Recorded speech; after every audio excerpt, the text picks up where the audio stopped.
We should be recording. Oh yeah, Jeff Bezos is back. Yeah, he's in.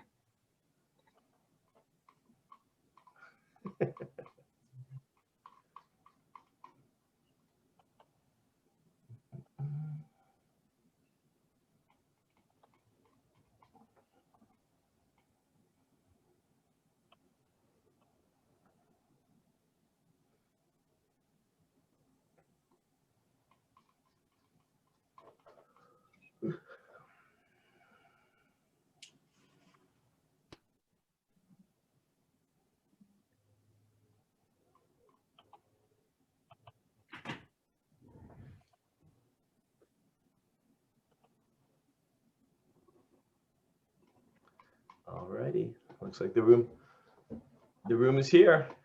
So that being the case, 7:02, call the meeting to order. To ask for a roll call, and then we'll do the Pledge of Allegiance.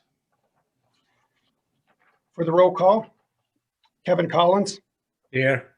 Matt Castiglia. Here. Norma Greco. Here. Adam McDowell. Here. Valerie Renthaler. Here. And Vice President of Council, Diane Law. Here. Of course, the Mayor. Here. And President Jay Dorn. I am still here.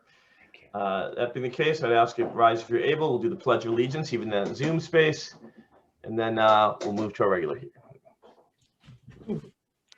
Right. I pledge allegiance to to the flag of the United States of America and and to the republic for which which it stands stands, one nation, nation, under under God, God, Indivisible, indivisible, with liberty and justice justice for all. Hoorah. All righty. Welcome, welcome, welcome. It is May. Spring is upon us. It's doing all the magical things that it likes to do.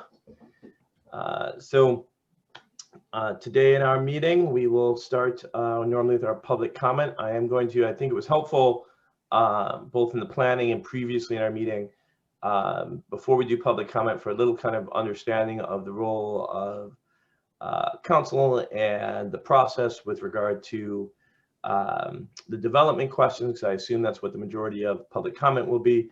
And so I'm going to, before we do public comment, just for a little bit of clarity of process, have the solicitor provide clarity for folks who may not have heard it before, on kind of how this works for council, and then we can move forward into public comment.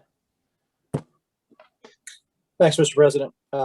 As Mr. Dwarn said, I'm going to provide just sort of a brief background regarding where we are in the process, how this works, and just the general framework, and maybe hopefully answer maybe some of the questions before they're asked to help move things along. But just sort of at the outset, I do want to make it clear, and there's been some confusion, I think, about this as to the ability of the borough to control development on this particular C1 zoned property. C1 is the commercially zoned district in which this former research and development center is located. The borough does not own the property. The borough did not solicit this project to come to the borough. They didn't reach out to Hillwood, the developer, or Amazon, the end user. This is a property, or this is a use of property that's being proposed by the current property owner. And in Pennsylvania, and I believe in most states, it's fair to say that the property owner has the right to use their property however they see fit, as long as it meets the local, state, and federal regulations and guidelines governing the use of the property. So in the borough of Churchill, there are two primary ordinances that govern the use of land. The first is the zoning ordinance, and the second is the subdivision and land development ordinance, or what's known as the SALDO. Right now, there are two applications pending before the borough that have been filed by the property owner, or actually the folks who intend to purchase the property from the current property owner. Those are what's called a conditional use application, and that relates to getting zoning approval for the property. And there's also a land development application, and that relates to the requirements under the SALDO, or subdivision ordinance, that must be met in order to operate what is being proposed at the property. And that is, I think, as most folks are aware, a warehouse or distribution center. A conditional use, what that means essentially is that if the property owner is able to meet the criteria in the ordinance, then the property owner is permitted, or council is required after a public hearing, to approve the development. So in this particular instance, the zoning ordinance provides a number of criteria that must be met in order for the developer to use the property for the proposed warehouse and distribution center. Just sort of from a 30,000-foot view, those include a traffic study and accompanying mitigation plan. In other words, to determine the potential traffic impacts that would occur as a result of the development and how those impacts would be mitigated or addressed in order to limit the impact on the residents and neighboring folks traveling through the community. There is a height requirement, maximum of 125 feet. A parking study is required to ensure that there's an appropriate amount of parking at the site. There is a lighting study and a noise study, both of which require identifying potential impacts to the surrounding community and how those impacts are going to be mitigated by the developer. And finally, there is an environmental impact study, which is a more general study about potential impacts to the environment. This would include things like water quality, stormwater, although stormwater is also governed by not just local ordinances, but also state regulatory agencies that would also have to sign off on the stormwater plans, and also air quality. So that study, that's another study that must be performed by the developer on behalf of the developer, and mitigated any impacts that are identified in that air quality study. A mitigation plan must be submitted in order to show that it's not going to negatively impact the surrounding community. From a timeline standpoint, where we are right now is that both of those applications are under consideration by the Planning Commission.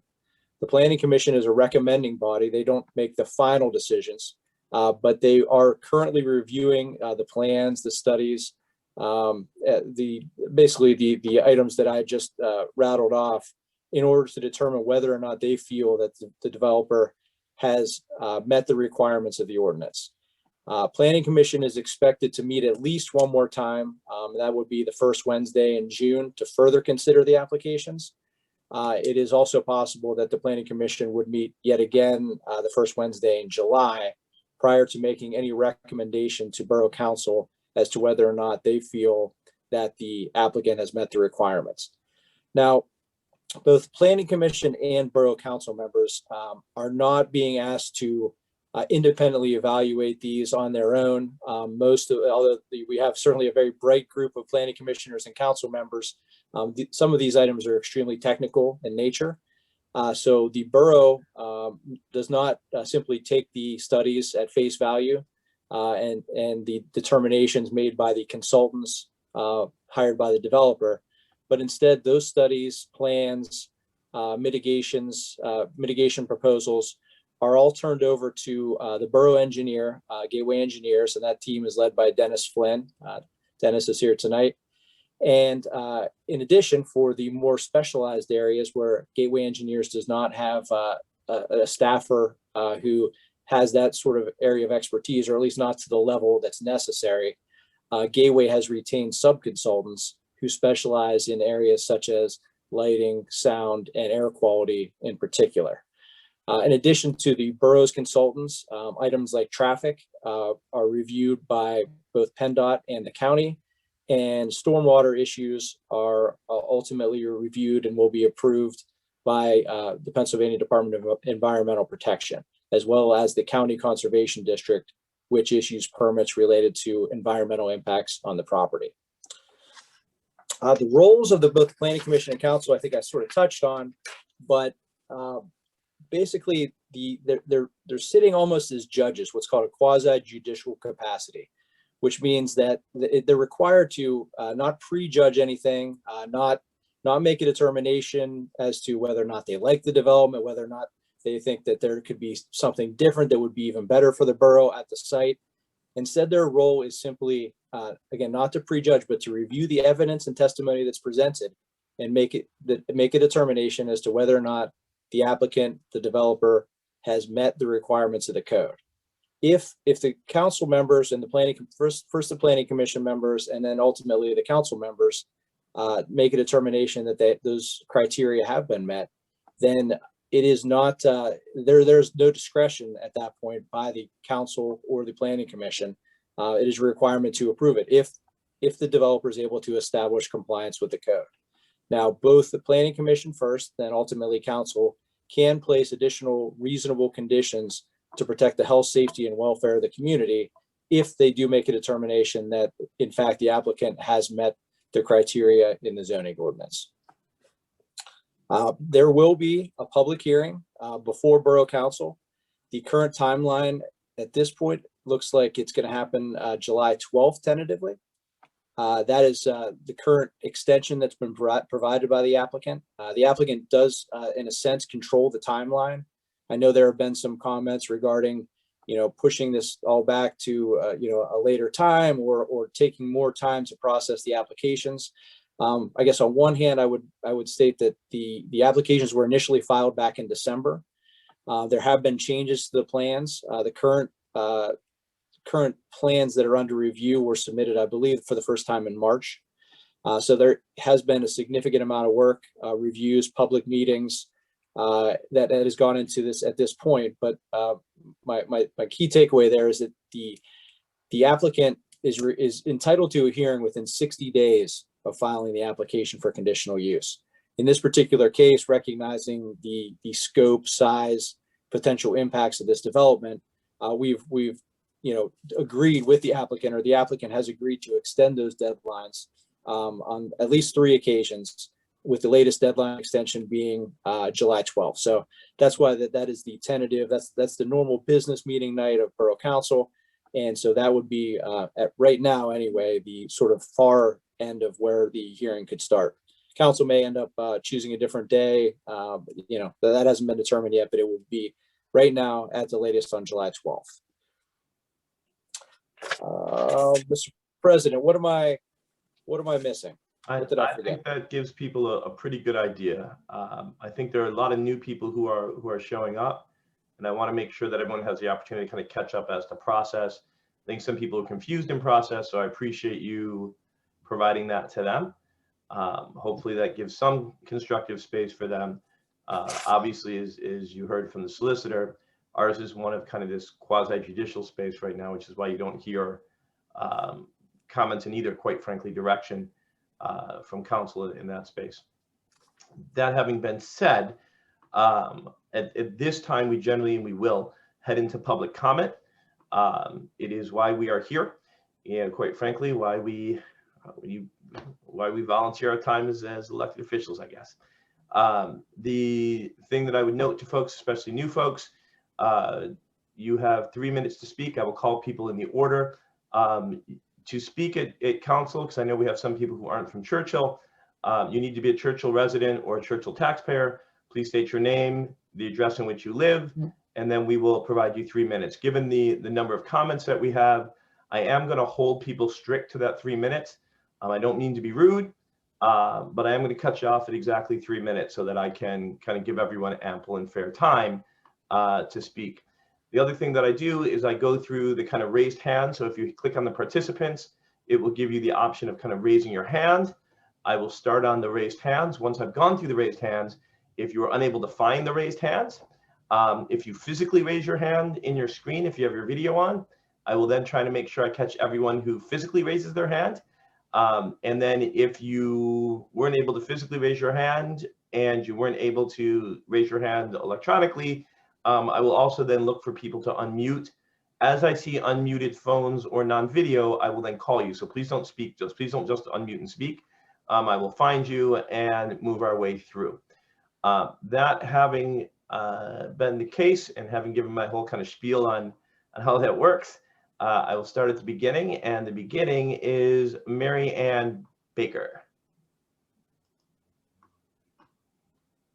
My name is Mary Ann Baker, and I live at 19 Churchill Road. I would like to speak about the Hillwood development. The studies provided by Hillwood are based on a model concept of the proposed Amazon distribution warehouse As we have been told, the actual development is dynamic and will evolve as the warehouse is built, becomes operational, and the truck-based transportation of goods begins. Hillwood's traffic engineers tell us in their expert study that traffic signal improvement, road diets, striping, and signage will mitigate these insurmountable traffic problems. Level D is an acceptable standard for them. It is their opinion that we can expect less traffic because people will continue to work more from home in the future. And Hillwood says that tractor trailer trucks from Amazon will not use local roads. There have been traffic comments referencing the number of people employed during the Westinghouse days. A longtime resident of the borough told me that during its heyday, a police officer helped direct vehicles out of the Westinghouse facility during peak traffic hours to avoid gridlock at the Churchill-Beulah-William Penn intersection. Churchill Road was also not to be a through street for employees exiting Westinghouse. I have only lived here for 14 years, so perhaps other residents remember those days. It is important to acknowledge that Westinghouse was not a truck-based distribution center and people had normal business hours. Amazon is building last mile facilities in Lawrenceville and North Versailles. The Churchill warehouse will be the closest distribution center to deliver to those last mile destinations. How can Hillwood, who is not the end user of the warehouse, say with certainty that Amazon tractor trailer trucks won't use local roads? Do they not consider Churchill Road, Beulah Road, William Penn, Greensburg Pike local? The Parkway doesn't sail past Lawrenceville, nor does it have an exit at North Versailles. Tell us how you will get there. Another study did say the project will result in air emissions and contribute to air pollution in the area. That was confirmed by the comment response document for air modeling analysis for the Churchill Distribution Center provided by Epsilon Associates on 4/21. So, because Hillwood experts say noise, light, and air pollution levels meet minimum standards, is that okay? It is still more pollution than we currently have. Pollution is a real problem here. We already struggle with poor air quality and code orange days. Again, a clean energy future does not include the East Hills of Pittsburgh. Green innovation and sustainable development are talked about frequently, but never implemented for us here in the Mon Valley. To say that this project meets current zoning laws is unacceptable and sets the bar very low. Yes, this project is a generational event. Will the borough continue to be an attractive, affordable, and safe residential community? A place where the people like those here at the meeting. And that is time. My apologies, but I'm trying to. Or will Churchill Borough transition into an industrial zone where our distinction is a massive? I don't want to mute people. Please stop when I ask you to stop. I've got to keep people to exactly 3 minutes. There's a lot of people that we're going through. So my apologies. I'd appreciate it if people would be cooperative. Next up is Brad Ward.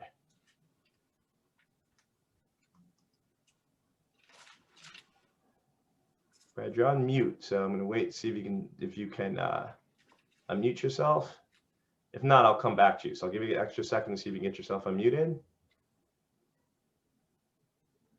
All right, so we're gonna come back to Brad. So don't worry, Brad. We will definitely give you another opportunity to speak. Next up is Lauren McCon. Lauren McCon is my name. I live at 56 Holland Road. I'm going to bring up a couple of points tonight, but the big point that I want to bring up is due diligence in relation to this Amazon distribution center. I consider myself to be an informed citizen. I consider myself to do my due diligence when something like this comes up. And frankly, I feel like I have Amazon whiplash right now. I am feverishly combing through documents and studies and reports and the Zoom meetings. And so I'm trying to do my due diligence, right? And when I look through the timeline of how this all occurred, 6 months, we're talking less than 6 months since this since Amazon, let's call it spade a spade, since Amazon put in their application. And we are set to possibly have the Planning Commission make their recommendation next month. The Planning Commission, in my opinion, and the members of this council have not done their due diligence to the members of this community. This process has taken place entirely within a global pandemic. in which many, many people around the world have been disenfranchised, have experienced inequities. And so here in Churchill, we have experienced an inequity of information, an inequity of communication, an inequity of just collaboration, good old community collaboration in relation to this Amazon distribution warehouse. I also come as an educator. I want to speak on behalf of the students at Woodland Hills School District. If you are not aware, the district of Woodland Hills accounts for 33% of Allegheny County's environmental justice communities, 33%. And we as citizens owe it to those students who spend more than 180 days there, 7 hours a day throughout the year, to do right by them. This pollution is unacceptable. Any amount of pollution is unacceptable. And we need to consider the youth and the children of this community as valuable assets, knowing that we have the 8th worst air quality in the country, second to the Inland Empire in California, which is also a major distribution hub, okay? All of the pollution comes from that side. Lastly, I wanna say, I demand that we slow this down. I demand an in-person town hall experience, a series of events in which people who are not comfortable with computers, people who are not familiar with Zoom, people who didn't have a chance to engage or even meet their council person because of this pandemic, have the opportunity to engage in a dialogue. We want to talk to you. We want to hear from you. Lauren, I We do not want to appreciate your hear comment. from you. I'm holding that 3 minutes pretty tight. Thank So you. I do appreciate it, and we can certainly follow up. Moving on to Genevieve Klump. Hi, I'm actually Stephen Klump. Genevieve's my wife. I'm borrowing her account. I've been a resident of Churchill since mid-December, and Lauren talked about whiplash. Well, we just moved in and we're getting whiplash because of this activity that's going on. I've heard about 440 trucks, but then it got changed to 330 trucks a day to squeeze through under the overpass to get onto the highway. Are you kidding me? I'm going there on Saturday mornings to go to the grocery store to minimize my exposure to COVID. And here I've got a truck or two in front of me. I sit through 3 cycles on a Saturday morning, and you guys think, oh, great, traffic zoning is fine. You're out of your minds. Consultants will do what they're asked. If they're paid to say, will this work? They'll show you some slides that say it works. And great, you know, our solicitor says, yes, well, we're going to review and approve. Well, how about we open all options to say review and not approve, or PennDOT's going to review and approve. How about not approve? That's an option as well. We're going to have 1,000 jobs. Guess what? That's a projection. I've seen a lot of marketing and sales plans that look like hockey sticks where you go and shoot to infinity. And guess what? Most of them don't even do that. And then we're talking about robotics. So guess what? Amazon's going to automate these low-paying jobs. This reminds me of when the casinos come into town and they promise the sky and all people get is crime and rundown neighborhoods. I just bought a house here and suddenly council's like, well, you know, this sounds like a great idea because, well, there's nothing else there. To Gary Yorio and his ilk, when you think of nothing better is going to come along, that's the same thought process that leads to bad marriages and messy divorces. Keep that in mind. 1,000 jobs? No way. Huge tax revenue? Nah. Amazon's excellent at dodging taxes. That's all. Thank you. Appreciate your comment. Could you state your location? I don't think you said it for the record. Oh, I'm sorry. 1 Rose Drive. The only house on Rose Drive. Gotcha. Adam, I appreciate it. Moving on to Elizabeth Kassman. Right. I live at 8 Holland Road, and I have some questions about the adequacy of the stormwater management plan that was presented. there's a tank system. What happens when it fails? Where does the water go? Is there a properly sized backup catchment that could hold enough water to prevent flooding of Beulah? And how big is it? And would a catastrophic release from the tanks affect the integrity of the retaining wall? And how about undetected slow leaks? Are there going to be sensors to indicate malfunctions? I'm very worried about the very superficial treatment that we were given on this the hydrology. So what happens if the maintenance filters get skipped, as sometimes happens, and the equipment breaks? Does the dirty water then go into the tanks, or does it go someplace else? Are there going to be backup filters installed the way you do with critical infrastructure?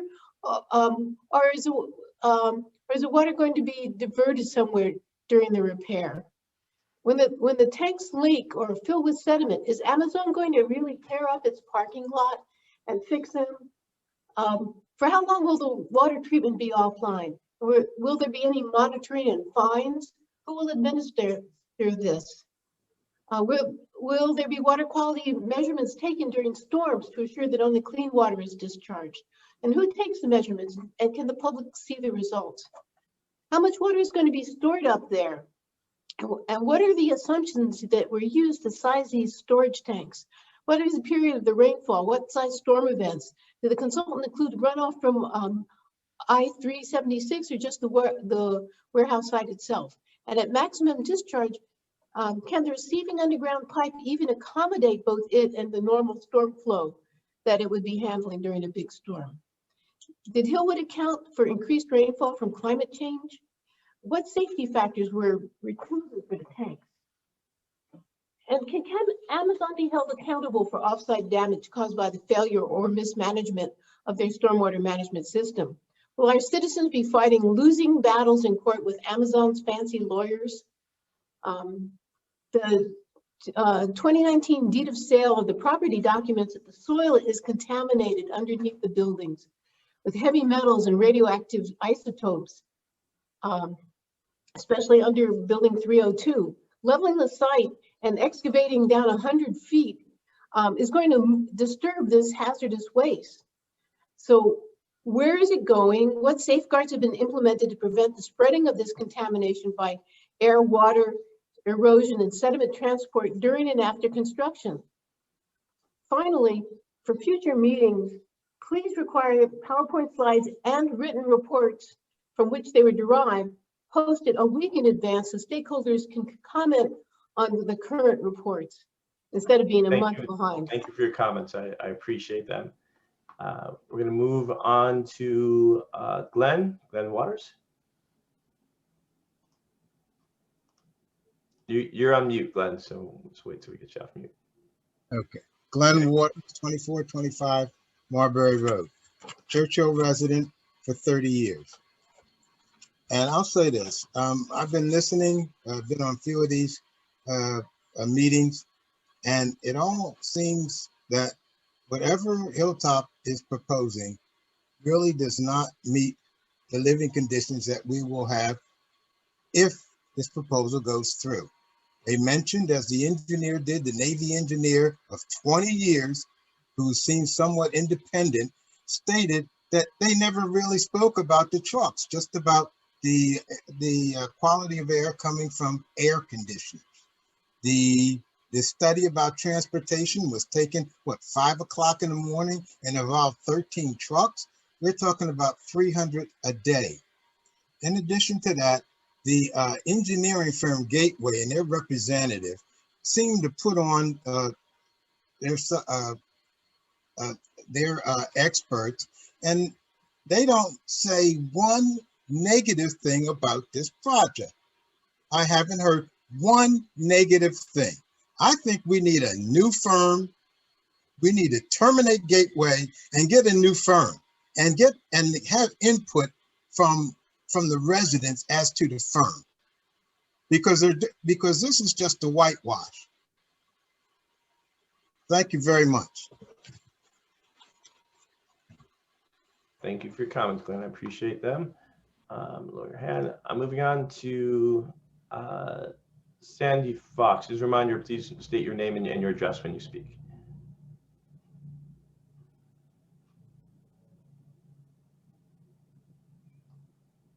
go. Sandy. Hello, my name is Sandy Fox, and I reside with my husband, Terry Shuko, at 38 Holland Road. My primary concerns with the Hillwood Amazon proposal are environmental and the health consequences of such a project in a residential neighborhood.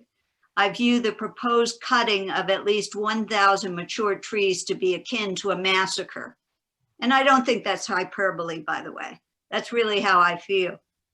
This afternoon, I emailed Alex Graziani a recent news story from NBC News about the severe health problems related to living near and for children attending school near warehouse facilities in Los Angeles due to truck exhaust. I asked him to please circulate it to all council and planning commission members, as well as the mayor. I trust you have received it. I hope you read it. We all know truck exhaust 24/7, 365 days a year is not okay for our health, no matter what Hillwood's experts say. I would like to know who to vote for on election day when it comes to borough council. Yet the borough solicitor has placed a gag rule on those in council with regard to their opinions on this proposal. How are we then to vote in our own best interest if we do not know a council member's position on this most critical of issues? Thank you. Thank you. Appreciate your comment. Generally, I'm not doing a lot of back and forth. I will say there is no gag rule per se. It's a question of how we operate in quasi-judicial.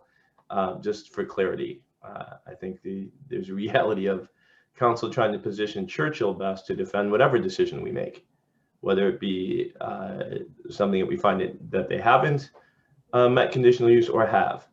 But acting in front of that does not position Churchill in the best position to defend ourselves regardless of the position that we take. I see you want to speak there, solicitor. I do, just, you know, to go maybe one step further, and this is something I don't think I've taken, kind of gone beyond to explain why it's so important for these council members not to prejudge the application. If a council member is determined to have prejudged it, to take a position one way or another prior to the conditional use hearing, the applicant, either side, those for it or those against the application, could request and have that individual council member removed from the vote based on that bias. And so that's why it's so critical that these folks maintain this neutral, unbiased approach at this point, at least until the conditional use hearing, until they actually hear the evidence. Because if you have someone take a position, there's a potential that they could lose their ability to ultimately vote on the application. So I just wanted to make that clear as well. Appreciate it. I'm going to keep moving forward. I have Jennifer Krenna-Huffman. Jen. Thank you, Jay. I want to speak tonight. Oh, I'm at 1618 Williamsburg Place. And I want to speak tonight about the dangers of the semi trucks on our residential streets. Most people would agree that cars and semi trucks don't mix very well. Based on the proposed distribution center, I have many concerns about the potential of increased accidents on our residential streets. They are residential for a reason. They are meant for local traffic primarily.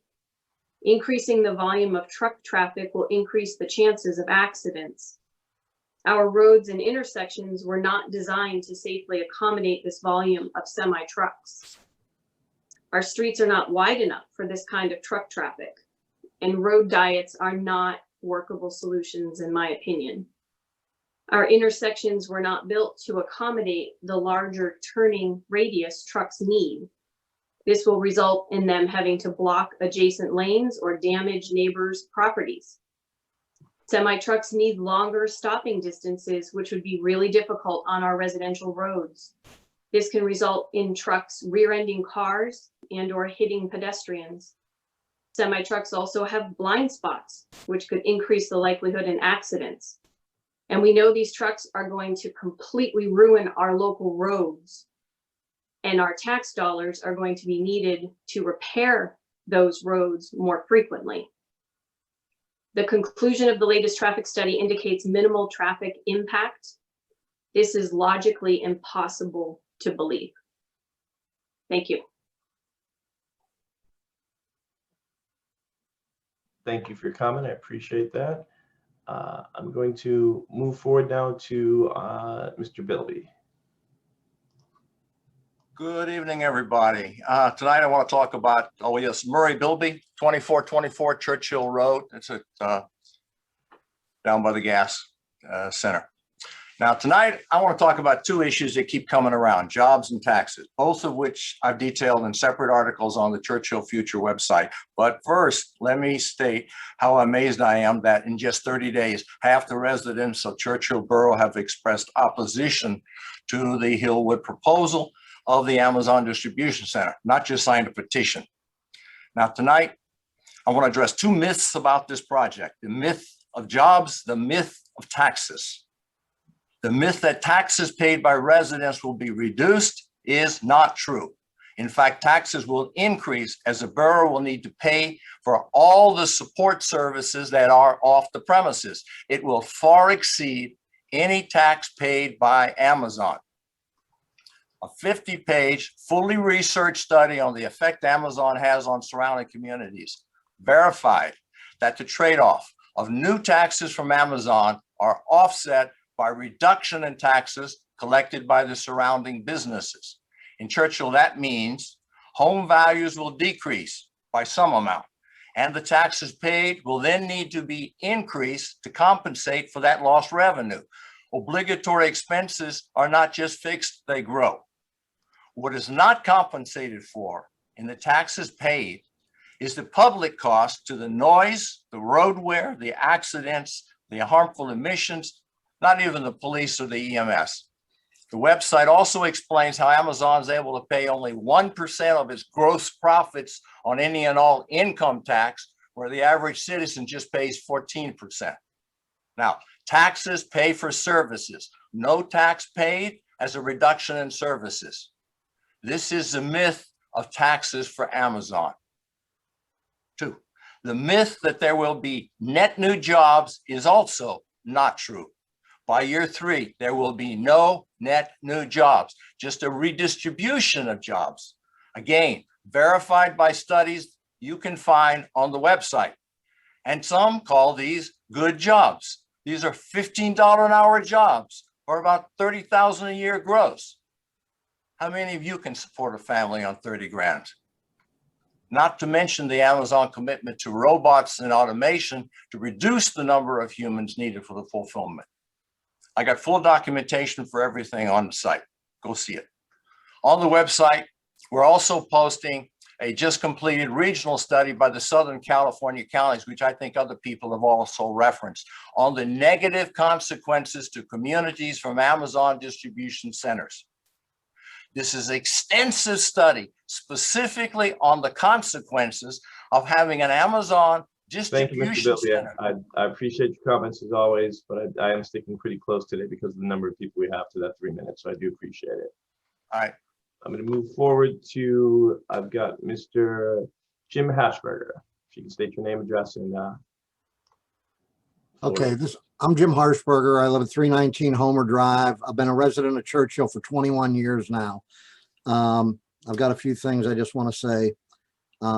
It's my opinion that our elected officials are failing miserably in their duty to keep residents informed of important policies and important issues, and appear to be purposely keeping us uninformed. Without exception, every single resident that I have talked to about this project has been totally in the dark about it. Every single resident that I have contacted, none of them had any idea what was going on here. That's why I totally agree with some other members, some other residents who have requested a public hearing. And just, I thought it was kind of a joke at the last meeting, the sound study, that the gentleman that spoke on the sound study, and he said, Well, one of these tractor trailers is no worse than a lawnmower. Can you imagine if any one of you residents of Churchill were to fire up a lawnmower in your yard at 2 o'clock in the morning, how fast the Churchill police would be in your driveway? You know, it's ridiculous. And there was originally talk about dedicated off ramps and things like that. It is against the law to have a dedicated off ramp for a private business. So they have to use our roads. There's no way around it. That's all I have to say. Thank you. Thank you. I appreciate your comment, although I will say whenever someone besmirches my council directly, I do feel obligated to respond, particularly that this is council as your neighbors and that everything has been on the website publicly. So one thing just for clarity for all of us to recognize, right? And I say this every meeting, right? We don't live a mile or 5 miles, 20 miles away. We're not some council that doesn't live next to you. We are volunteers who live with you. So, you know, as you make the determination, Jim and others, to kind of besmirch the council, you can come at me all day. That's what I'm here for. But I would caution you in making comments as to the intent or will of your council, who have dedicated their time on your behalf as fellow residents and neighbors. That being said, I will move forward now to Brooke Jenner.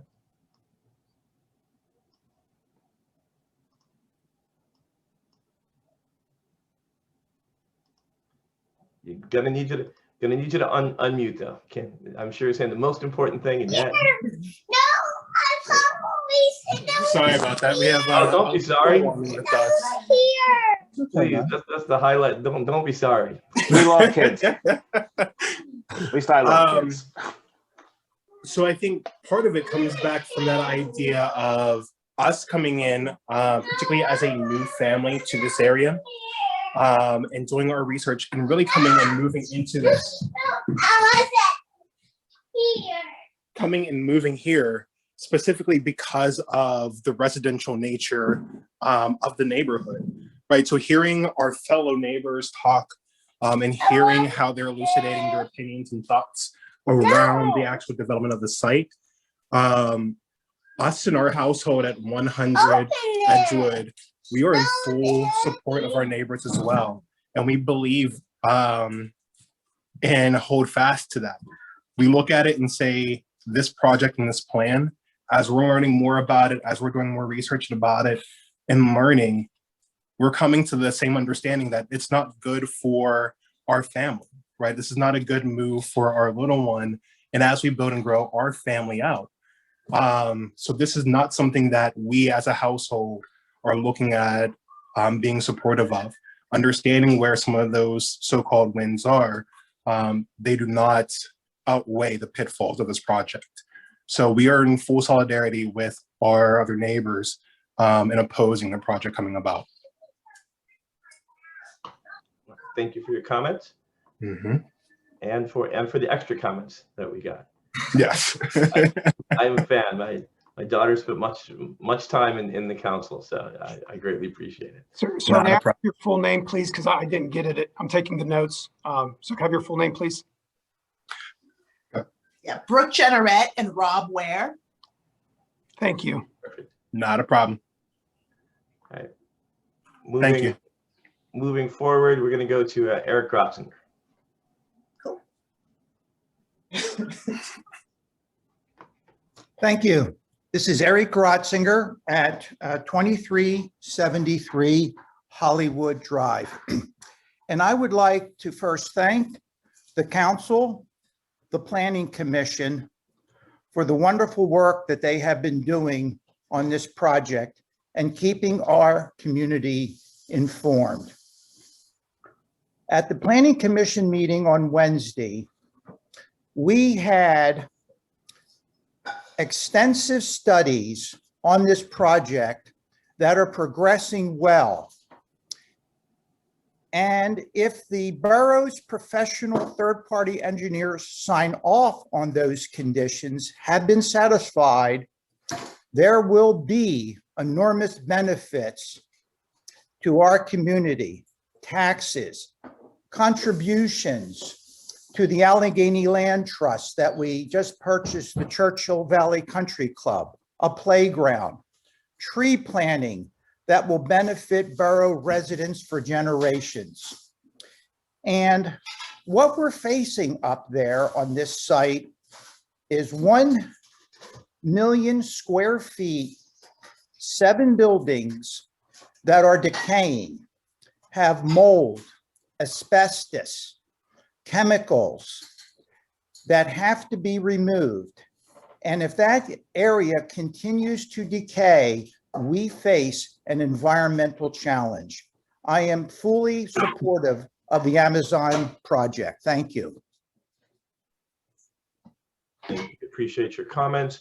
Moving forward, we will head to Kathy Bordner.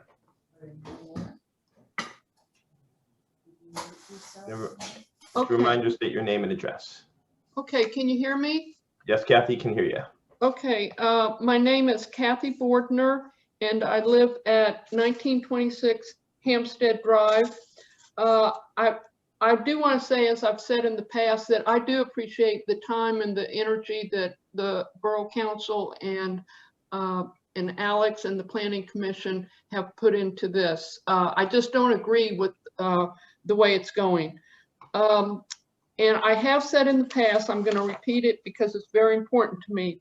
In the zoning narrative that Hillwood had in their documentation for the last Planning Commission meeting, number 8, they state the subject property is heavily contaminated. Any future reuse of the subject property would require approximately 8 million to 18 million in environmental remediation. I would like to see what those numbers are based on. It's very important for Hillwood to be transparent and honest with the borough residents, and I think that they need to be providing that. Number 2, we promote buy local. It's just out there everywhere. It's going to be something that saves our communities. Many businesses are struggling to survive, and buying local is their lifeline. So why are we encouraging a business, and it is being subsidized, as others have pointed out, that is a stake in the heart of local businesses, namely Amazon. Next, I would like to talk a little bit about traffic. The major arteries, Beulah Road and Churchill, are 2-lane roads for most of their distance, and there's little to no room for to expand them. Currently, during COVID, we have traffic backing up. So I question the plan to only restripe and add turn lanes and retime the lights. If that would work, why hasn't it been done before? The claim that this proposal meets air quality standards, or if not, it can be mitigated, is very problematic. As Sandy Fox pointed out, there are many articles, one just recently from NBC, that talks about communities with these facilities where the health of citizens is seriously, those citizens are suffering a great deal because of these facilities. And you won't be able to mitigate the effect on traffic and air quality. It's like Satan saying he'll mitigate heat in hell by installing air conditioning. He might install some window units, but it's not going to help. Hell is still going to be pretty hot. And I'm not saying that Hillwood is Satan. I'm not saying that, but I just think this is a very serious issue, and I hope that we really take this, look at this, question the information that's being presented, and get second opinions on all of it. Thank you. Thank you. I appreciate your comments. Moving forward, we're going to go to Abe Kraut. Yeah.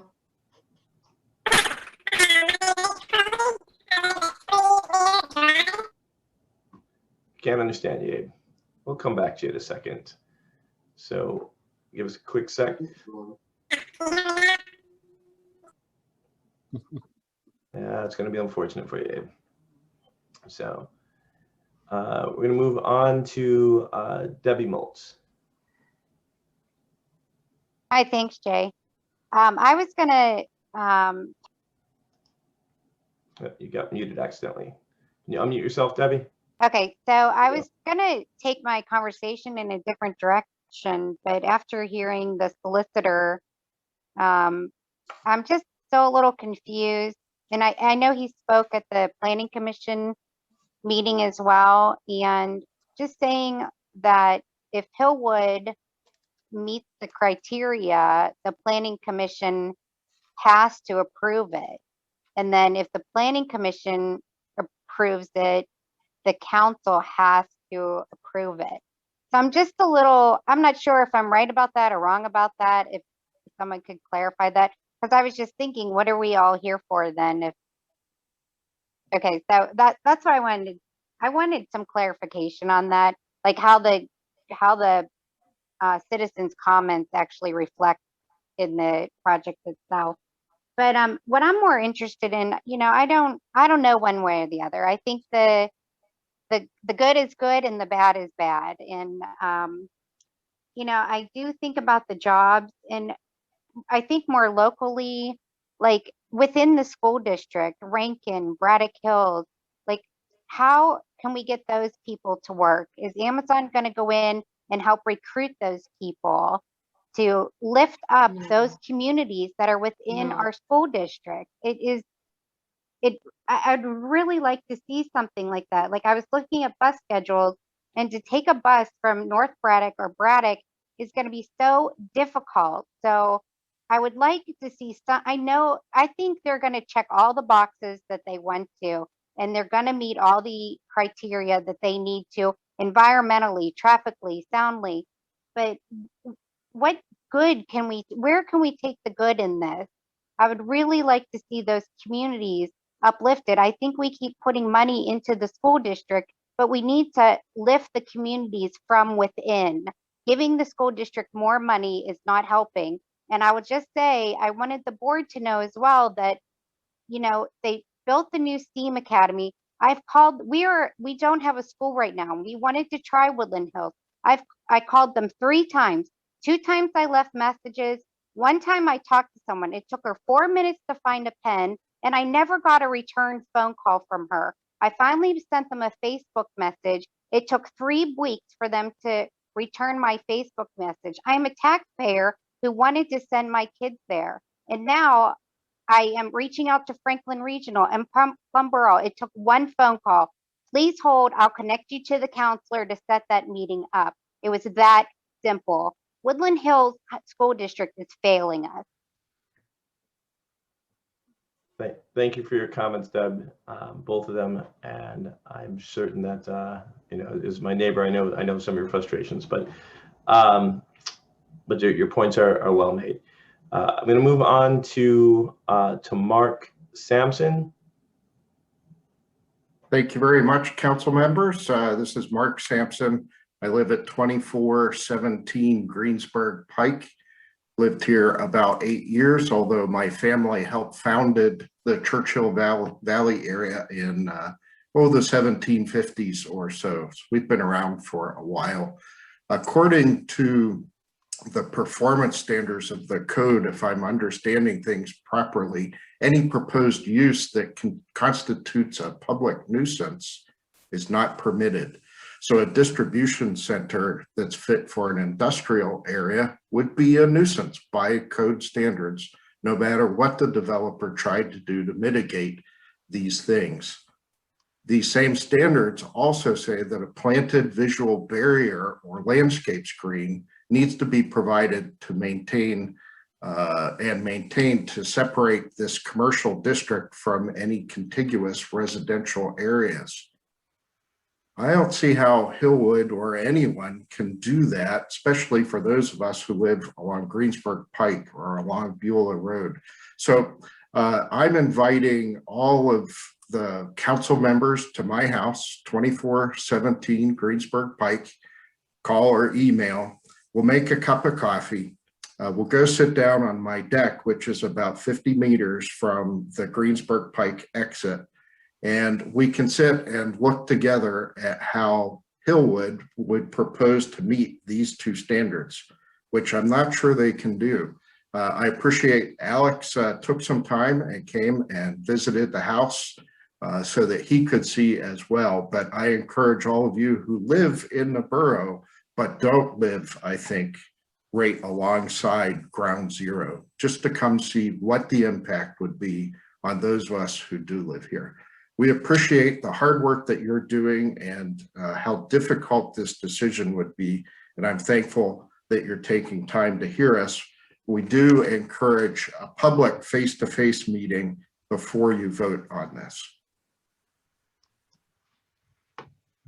Thank you for your comments, Mr. Sampson. I'm going to move forward to Ken Balke.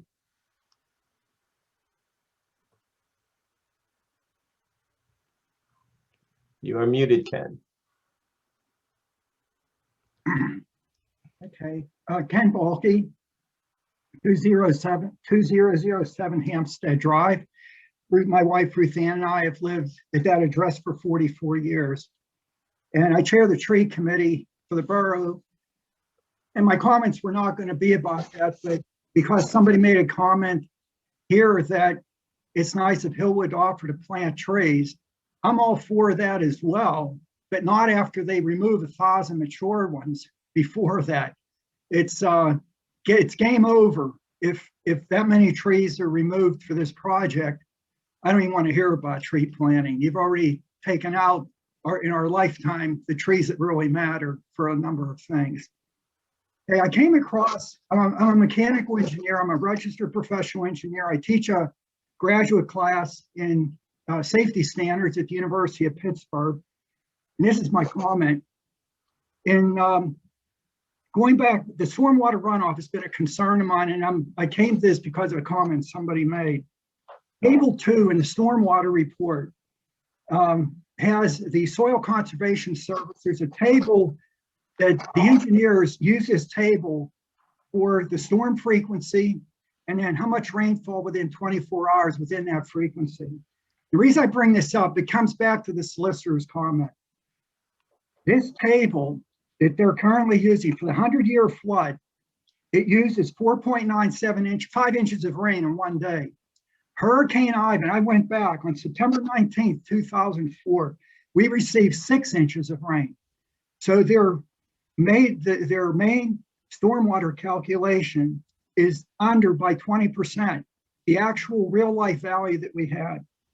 The other thing I'm concerned about in my tree work, I have a chart that shows that over the last 50 years, the number of thunderstorms that we get per decade has gone up by a factor of 8 because of climate change. There were articles over the weekend about us being warmer and wetter just in the last 20 or 30 years. The other, in this report, for the 25-year storm frequency, says he used a rainfall intensity of 4 inches. In 2009, Churchill Borough was hit with a storm that dropped 4 inches of rain in 1 hour, not 24 hours. So this table that Hillwood's using to do all their calculations does not represent today's reality by any means whatsoever. And what brought to my attention that there's friends and neighbors on Buell Road have come up to me, they're terrified if this project goes in, they wonder they have to now take out flood insurance because they've been already flooded before. And with the site increasing the impervious surface by a factor of 2, taking out the trees and say, trust us, we got it. I don't care what your calculations have. This does not sit right. So the question is to solicit. Thank you, Ken, for your time. Unfortunately, okay. It's 6 minutes, so I appreciate your comments as always. Moving forward to Peter Spirits. Peter Spirties, 1903 Hampstead Drive. My question is about what cost benefits analysis have been done and what contingencies have been considered in those analyses, and in particular, what the costs of allowing this to go forward are. So with respect to road maintenance, I have read that somewhere between 1,000 to 10,000 car trips is equal to one 18-wheeler trip in terms of the damage done to the roads.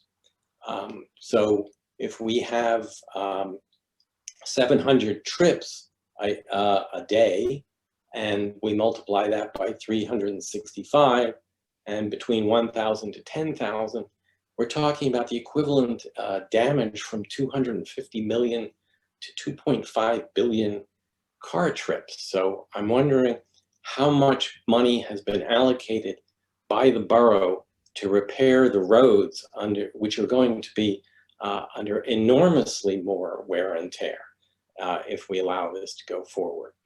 There's also been mentioned the possibility of some roads that are currently private being transferred to the borough. And again, what is the costs that is going to entail for the borough in terms of snow and ice removal and in terms of maintaining the roads? If we have this enormous amount of traffic, are we going to need more police? Are we going to need more police cars? How much money has been allocated for that? What about emergency and fire? I realize the borough doesn't pay for that, but would we need more equipment?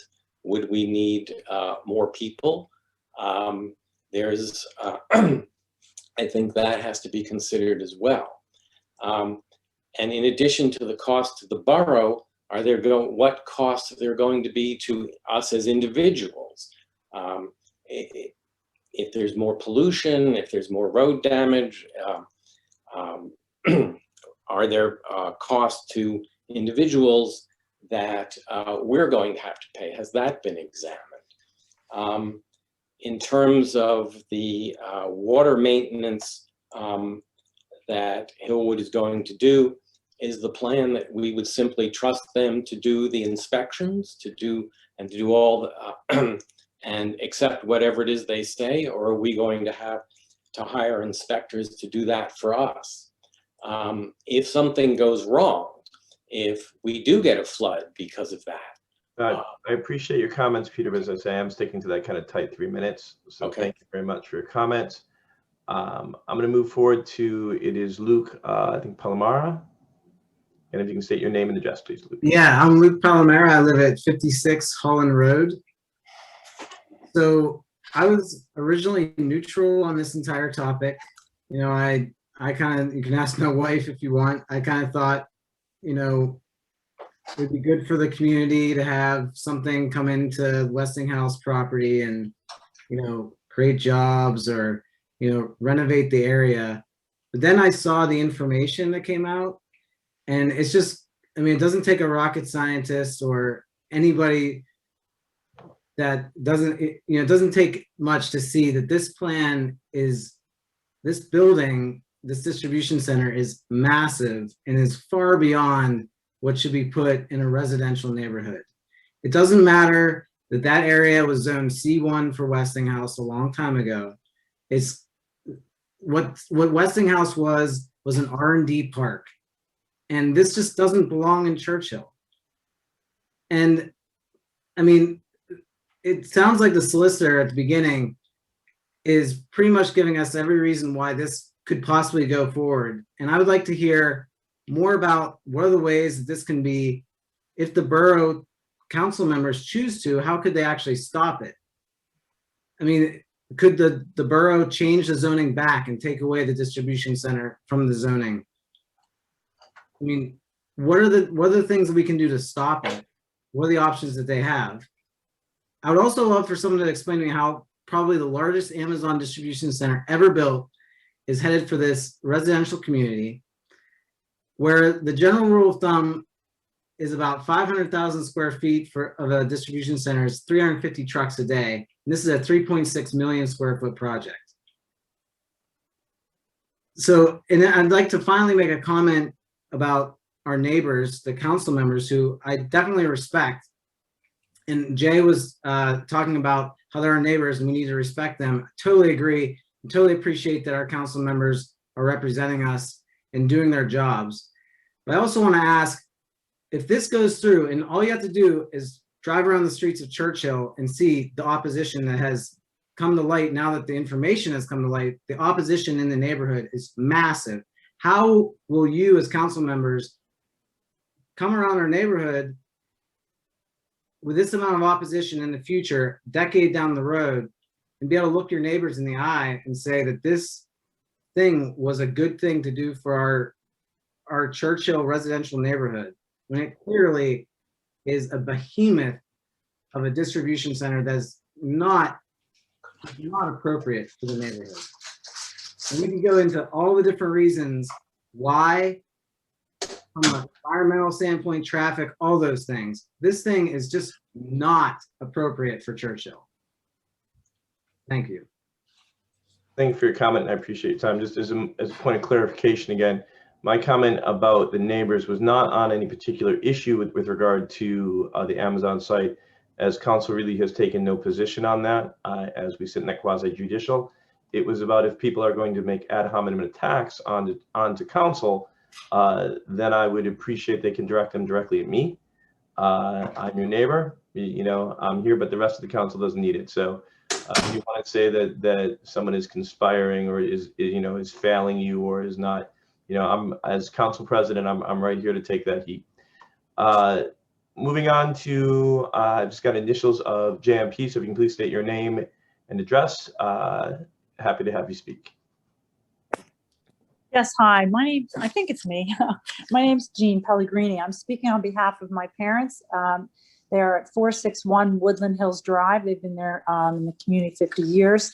First thing I wanted to say is Mon Valley Expressway was meant to alleviate traffic at the Squirrel Hill Tunnel to lighten the load on the Parkway East toward downtown. Before anything else is contemplated to be added, you must address the current traffic nightmare that backs up to Penn Hills every morning.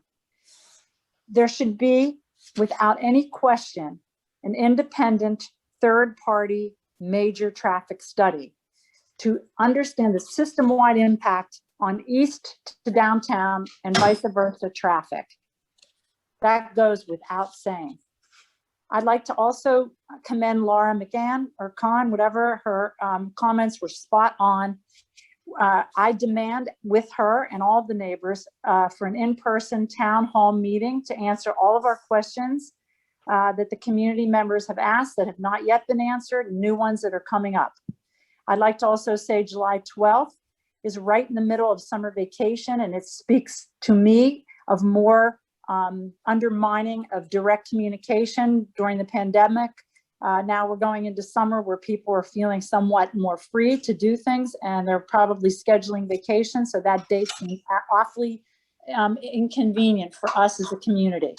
I'd like to also add that the borough consider doing and commission an independent, scientifically valid survey of the entire community about this generational project to determine if it's wanted by us.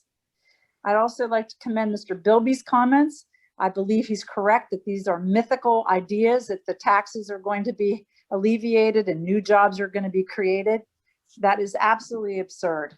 And I think it should be acknowledged by this Borough Council how those items in particular are definitely going to not be positives, because Amazon's using that information to bring the community around to their point of view. The environmental impact, the safety issues. I had both relatives that live on Woodland Hills Drive within the last 2 years have accidents right on Beulah Road with vehicles that or truck-like or vans. This is an extremely dangerous road as it is, and to add, you know, all these huge trucks going in and out is absolutely a safety hazard. I'd also like you to answer Ms. Moltz's question this evening. Do our voices actually count? We'd like to know that before we hang up tonight. And also, why are our elected representatives in the state, city, and borough willing to hand over our confidential information so easily regarding the region's proprietary future plans that were done during this Amazon search for a second headquarter, and all the data that included? That's the time, so I appreciate your comment. Thank you. You're welcome, and thank you again for your comment. I'm going to move on to it's Abe Crowley. Try again, Abe. Hey, Jay, how's it going? I'm Abe Crowley. I live at 3 Lear Drive. I just want to remind people that there's a nuclear testing facility there. They test materials at that location. We will never get a Whole Foods, never get housing built right there. And I don't understand when people are complaining. Yes, you may have moved in here 20 years ago when Amazon was winding down and going away, and Westinghouse is, thank you. Westinghouse has been gone for 20 years. People need to remember that when they bought their houses and they saw, oh wow, I can see the Westinghouse facility from here. It's been abandoned for 20 years. You bought across from a commercial piece of land. So I feel sorry for you that, you know, you didn't understand what a commercial piece of land was, but that means truck traffic and everything else. I wanted to talk about the $18 to $80 million. That is clearly there because they don't know how far down they're going to have to dig to get rid of everything that's there. It could be 18 if it's just the buildings they have to get rid of and they go in and they do soil samples and they find nothing. It could be 80 when they have to dig 100 feet down to get rid of all that. That will be all monitored by the DEP and will be done to code.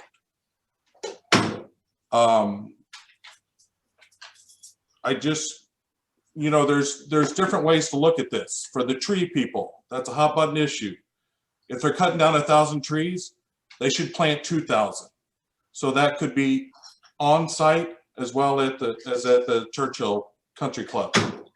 As for the people on McCready that seem to have moved into those locations and never experienced traffic when they were looking at those pieces of property, you should have opened your eyes when you were buying that house. Wow, this intersection's a nightmare to get out of. Just like Black Ridge, it's a nightmare to get out of. I have a proposal which would be to connect that McCready into the Beulah and Yes. The entrance ramp there, cutting across the parking lot. That would alleviate that whole problem. And people would be able to come and go as they please. I'm sure the church would buy into that because then they would get back their parking lot connected to their property. I think there's solutions here. I appreciate your just don't want to look at. I'm holding people to 3 minutes, so I do appreciate your comments. We're going to move forward to Ruthie Ray.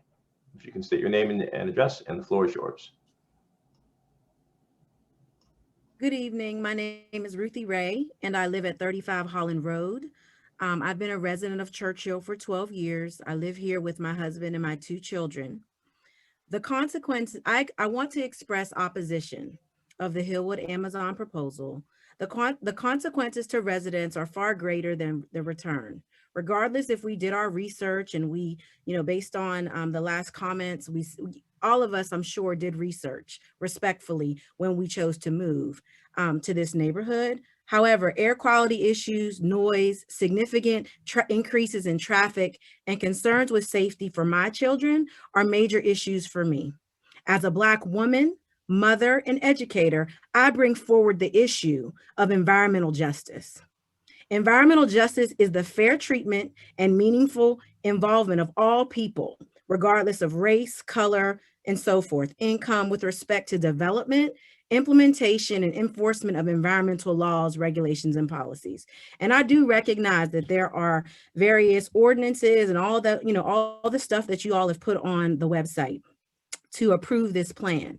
So it appears that as long as Hillwood checks the boxes for their applications and mitigation plans, the Planning Commission and Council must approve their applications without getting sued. Because I understand after talking to Alex that, there's repercussions on both sides if the council members don't approve. But I still say environmental justice, issues that have been brought forward tonight as it relates to air and water pollution and unsafe homes from flooding is unacceptable. It needs to be considered. And I'm interested in what our council members see as the potential benefits. So you don't have to say how you vote either way, but I'm calling you out and asking you to share with us what are the potential benefits for residents if this project is approved, and why here, why now? We understand that for 40 years or however long the Westinghouse plant has been, vacant, dormant. However, there are other alternatives that can be considered and should be considered. And I'll close with this because I can appreciate the quote that's behind Jay Dorwin's in his background. The most potent weapon in the hands of the oppressor is the mind of the oppressed. And so this quote is specifically about rejecting all value systems that seek to make anyone a foreigner in their country. And I offer a foreigner in Churchill. Right? I live here. I plan to retire here. We love our home. We love our community. However, I feel like, this is being forced upon us, and it's as if our voices don't matter. So I'm asking respectfully for all council members to answer the email sent directly to you. I've sent one, and also to answer the questions that are being brought forward. You are indeed residents, and we appreciate your commitment to our community. And to serve. That's time. I appreciate your comments. I'm going to move forward. I will say that the quote behind me is as a civil rights practitioner for the last 30 years and someone who studied in South Africa and in comparative politics is particularly to the Black consciousness movement of South Africa and the idea of the oppression of individuals in that space. I'm a giant Stephen Biko fan and a studier of the Black consciousness movement. So anytime I can give a shout out for him, I do. Moving forward, I next have Kate Kerrigan-Hill. Hi, I'm Kate Kerrigan-Hill. I live at 1441 Buell Road. I've said this before, but my husband, who doesn't talk a lot, but he did say that we are in the eye of the beast, and that is correct. And like Mark Sampson, I have welcomed anyone who wants to sit on our front porch, and the view is of Westinghouse and a hillside and what will become a retaining wall and what will be truck traffic in front of us. So anyone is welcome, reporters, media, anyone on this call, anyone anywhere is welcome to sit with me on our front porch, because what we are facing is, I believe, insurmountable. I think it's important. I come from a social services background, as does my husband. And I thought of this the other day. I thought, this is the type of thing that gets shoved into minority neighborhoods, poor white neighborhoods, Appalachian neighborhoods. This is the type of project that goes into neighborhoods or places where people don't have the clout or the power or the strength or the knowledge or the political connections, the social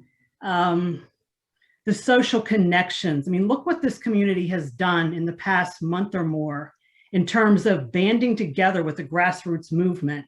And it is because we are either connected or we have some sort of power, we have expertise, we have education, and we have the ability to fight back.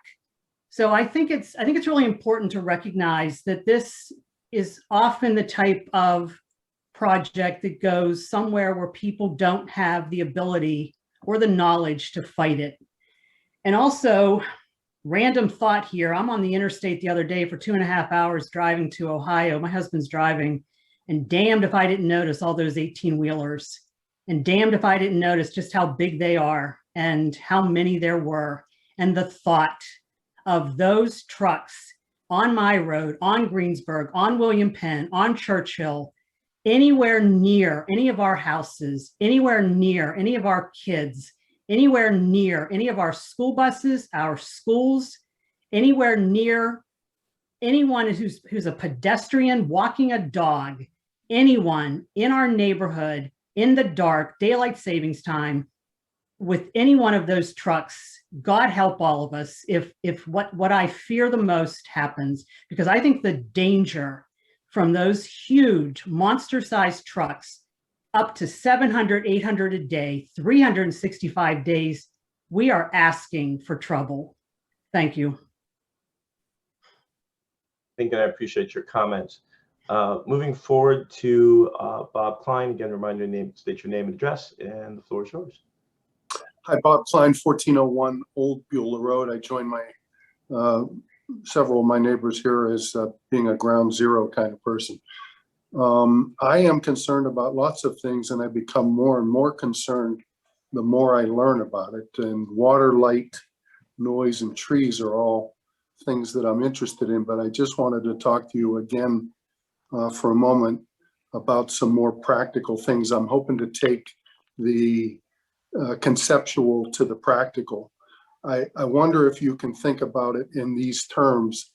That building that they're going to put up there, take a look at some of the renderings if you want to have a sense of how big that is actually going to be. If I'm not mistaken, that just shy of 700,000 square feet is about the same size of the new airport terminal that they're building at Pittsburgh. So think about the size of that building. But I want to talk to you a little bit more about trailer trucks. If I read it correctly, it's 336 trailer truck trips per day. That's 336 in and 336 out. 672 trailer truck movements per day. Now, I'm not a math whiz, but if you take 24 hours times 60 minutes and divide it by 672 trailer truck trips, it's a trip every 2 minutes. Now think about that. If half of those trips go out onto Greensburg Pike, one every 4 minutes. If half of them come onto Beulah Road, one every 4 minutes. That's a lot of truck traffic. And the last thing that I'll say from a conceptual standpoint is good idea for Amazon here in 2021. What happens in 10, 15, 20, 50 years when they have moved their technology beyond what they plan for that place now? What do we do with that building? What do our successors do with that building at that point? Thanks. I appreciate your time. Thank you. I appreciate your comments. We're going to move on to Christopher McMullen. Again, state your name and address. Christopher McMullen, 830 Graham Boulevard. I took some notes, so I'm going to kind of go through them a little bit at a time. The first, I just want to ask the question, what are examples of reasonable additions to the conditional use application? So can you give us an idea, Gavin, of other conditional use applications where reasonable additions were added and what they are, so we know what they look like? The second thing I'm going to address is the myths of taxes and jobs. The worst place to get information, everybody, is churchillfuture.com. It is not an accurate place for information. The reason why you've all been misled up until this point is because you're listening to the wrong people. Our borough had no chance at not letting this happen because of something called Act 2 in Pennsylvania, which gives businesses incentives to build next to existing infrastructure. Churchill is right next to the Parkway with a big giant plot of land. That's why this happened. The environmental justice issue, I tried to get a environmental justice hearing done through the Department of Environmental Protection, through the Environmental Justice Division. Unfortunately, Churchill is not a designated environmental justice area. The communities around Churchill are, so they might be able to, because those permits are still pending. And I agree that is something that definitely has to be looked into. Let's see. Damage to the roads. As far as one tractor trailer being equivalent of 1,000 vehicles, that's a made up lie statistic. If somebody could show me that, I would apologize for 3 minutes on the next council meeting, but I know that that is not a true statistic.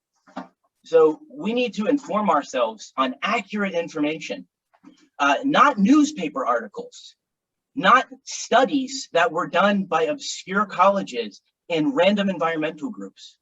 I am not 100% for this project, but I also understand that the only way to get the best possible deal is to work together and provide the council with what they're actually asking us for, which are input into this project that is realistic. Because at this point, it is happening. When you need to come to terms with that, you can't stop it. Because it is happening. It is a legal process that we are not going to be able to stop, because they are going to be able to get the permits because of something called Act 2. If you don't believe me, look it up, or spend $300 and talk to a municipal attorney yourself for 45 minutes, or whatever Gavin will charge on the side. But honestly, that's what you need to focus on. Churchill Future is lies and myths. That's the myths. That's the lies. I'm not saying that you're bad people for starting it. I'm just saying that you need to educate yourself on the process. I appreciate your comments, but again, I'm holding everyone to the kind of the strict 3 minutes. So I do appreciate it. We're going to move forward to Susan Sterrett. Susan Sterrett, 1903 Hampstead Drive. I appreciate the explanation given at the beginning of this meeting. I wanted to give some comments on the reports. The air quality report, I think, is very cursory, and let me just give 2 examples of that. One is it has a statement that diesel particulate concentrations are generally found immediately along the roads and tend to decrease with distance from roadways. Thus concentrations at nearby residential areas are well under the standards. Well, we know that one of the highways is right next to the playground at the school. The playground is right against the highway. So that kind of statement is just not paying attention to the real situation. We know this is not going to be negligible for them. Now, what they do is they take an average annual thing and they look at how it compares to a standard. And I don't think that's, I don't think that we're required to accept that as the criteria. It's not just a matter of codes like that. Maybe call it due diligence. I would call it the standard of care an engineer is required to use in making judgments, has to take into account the health and safety and welfare. And we know, so I think that we need some work on that. The other thing is it doesn't consider extreme events. It takes averages over a year.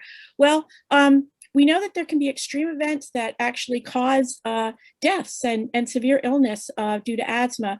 And so I really think we need somebody who knows some meteorology to look at that report and consider the extreme events, because it's the consequences. And the consequences aren't just a matter of comparing 2 numbers. Okay, number 1. Number 2, the soil contamination, I was glad people brought that up. We were told we were going to hear more after they did some tests.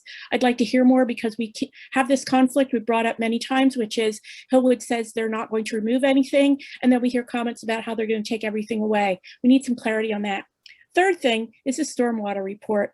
Now the stormwater report, I looked at it, didn't read every word, but I believe it's all about the flow, okay? It's all about the water flow, controlling the water. But they're doing it with a mechanical system. Now, if they're doing it with a mechanical system, as Liz Kassman brought up, new questions arise. And the ones I'd like to focus on is the risk.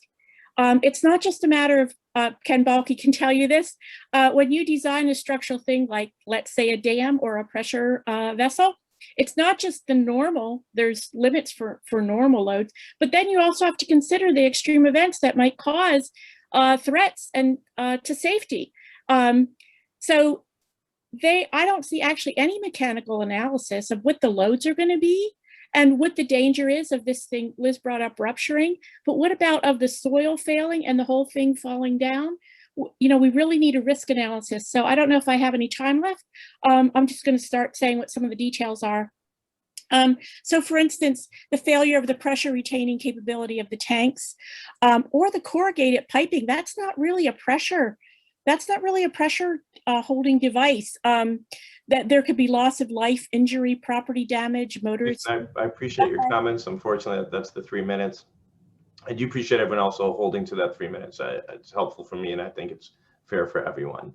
I have another hand popped up. I know that I have April on the phone. April, I'll get to you as soon as I get through the hands that are up.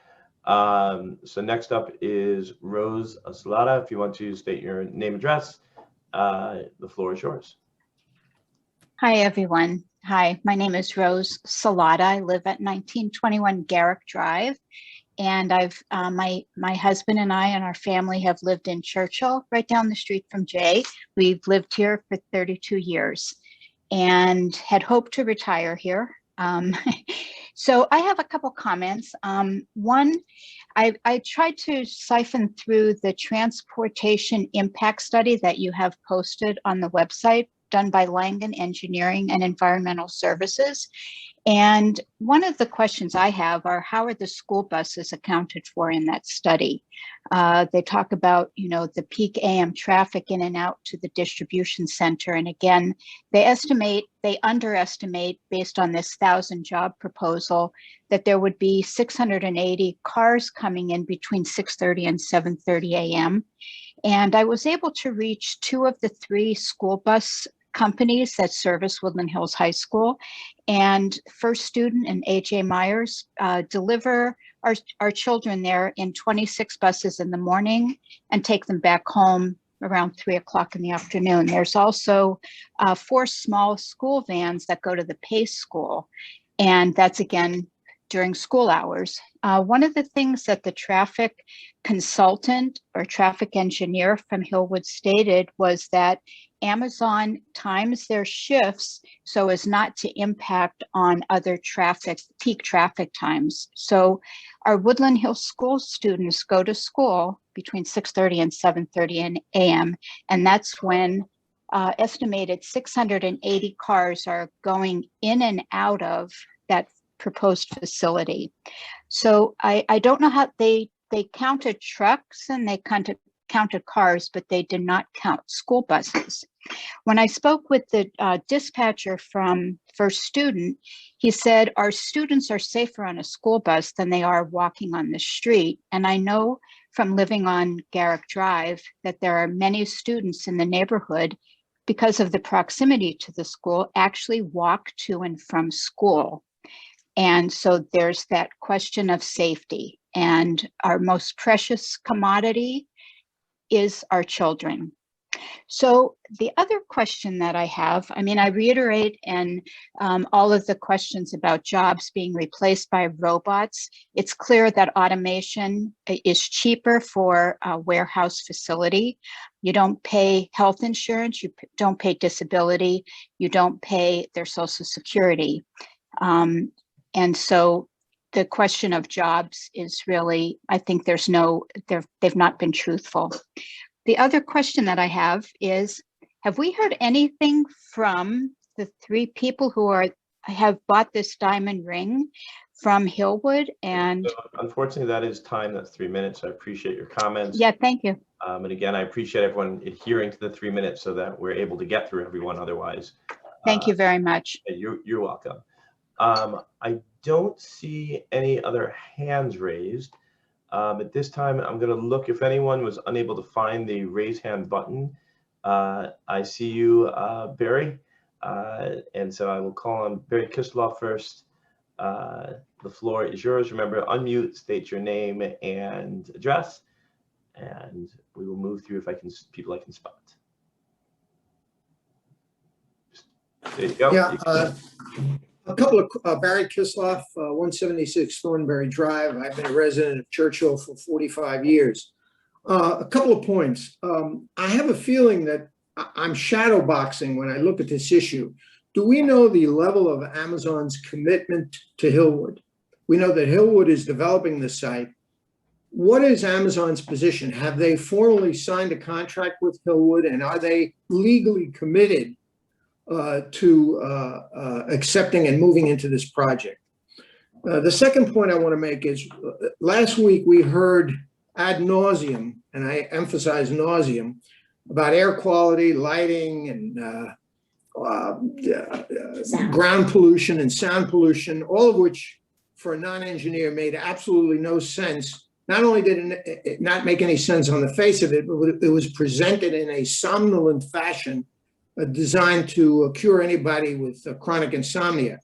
The area where truth was truly tested was the traffic report, because everybody appreciates traffic.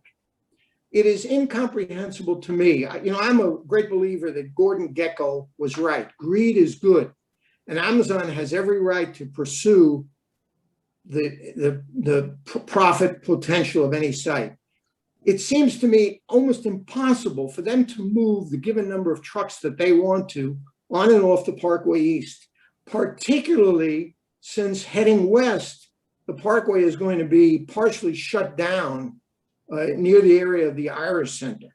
So my additional question is, Has anybody thought of contacting Amazon directly to urge them to do due diligence about the consequences? I cannot see them making this a profitable operation. Finally, in terms of this being a done deal, I would remind people about Alexandria Ocasio-Cortez, who flew up the nostrils of Governor Cuomo and Mayor de Blasio in New York, who are certainly bigger people than are foisting this upon us now. So I think an organized opposition to this can have an effect. But my main question is, again, can we contact Amazon and ask them to do due diligence, or are they accepting Hillwood's conclusions and studies as presented? Thank you, Mary. I appreciate your comment. As a reminder, we're not, as said by the solicitor, we're not the owners in this space, so I really can't speak to anything about private contracts. But I'm going to move my way forward. I thought I saw another hand. I see you, Joanne, but I think David had his hand up for a minute there. So if you want to yes, David, I see you. If you want to unmute, state your name, address, and the floor is yours. Dave Lexell. I live at 3731 Henley Drive. I actually worked at the R&D Center from 1974 through 1995. So I know a little bit about the traffic that was going on at that time.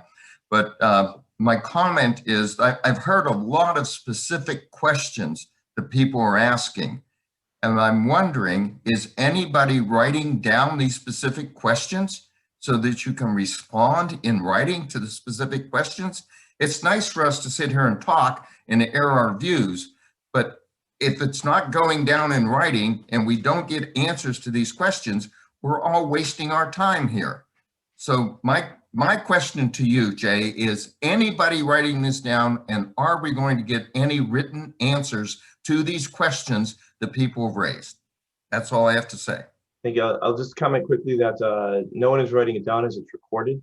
So I think in that end, it's not much of an issue on that end. In terms of response, it is in a process with planning. Quite frankly, I'm being as direct as I can. Some of these are engineering questions. Some of these are things that I'm reading the same things that other people are.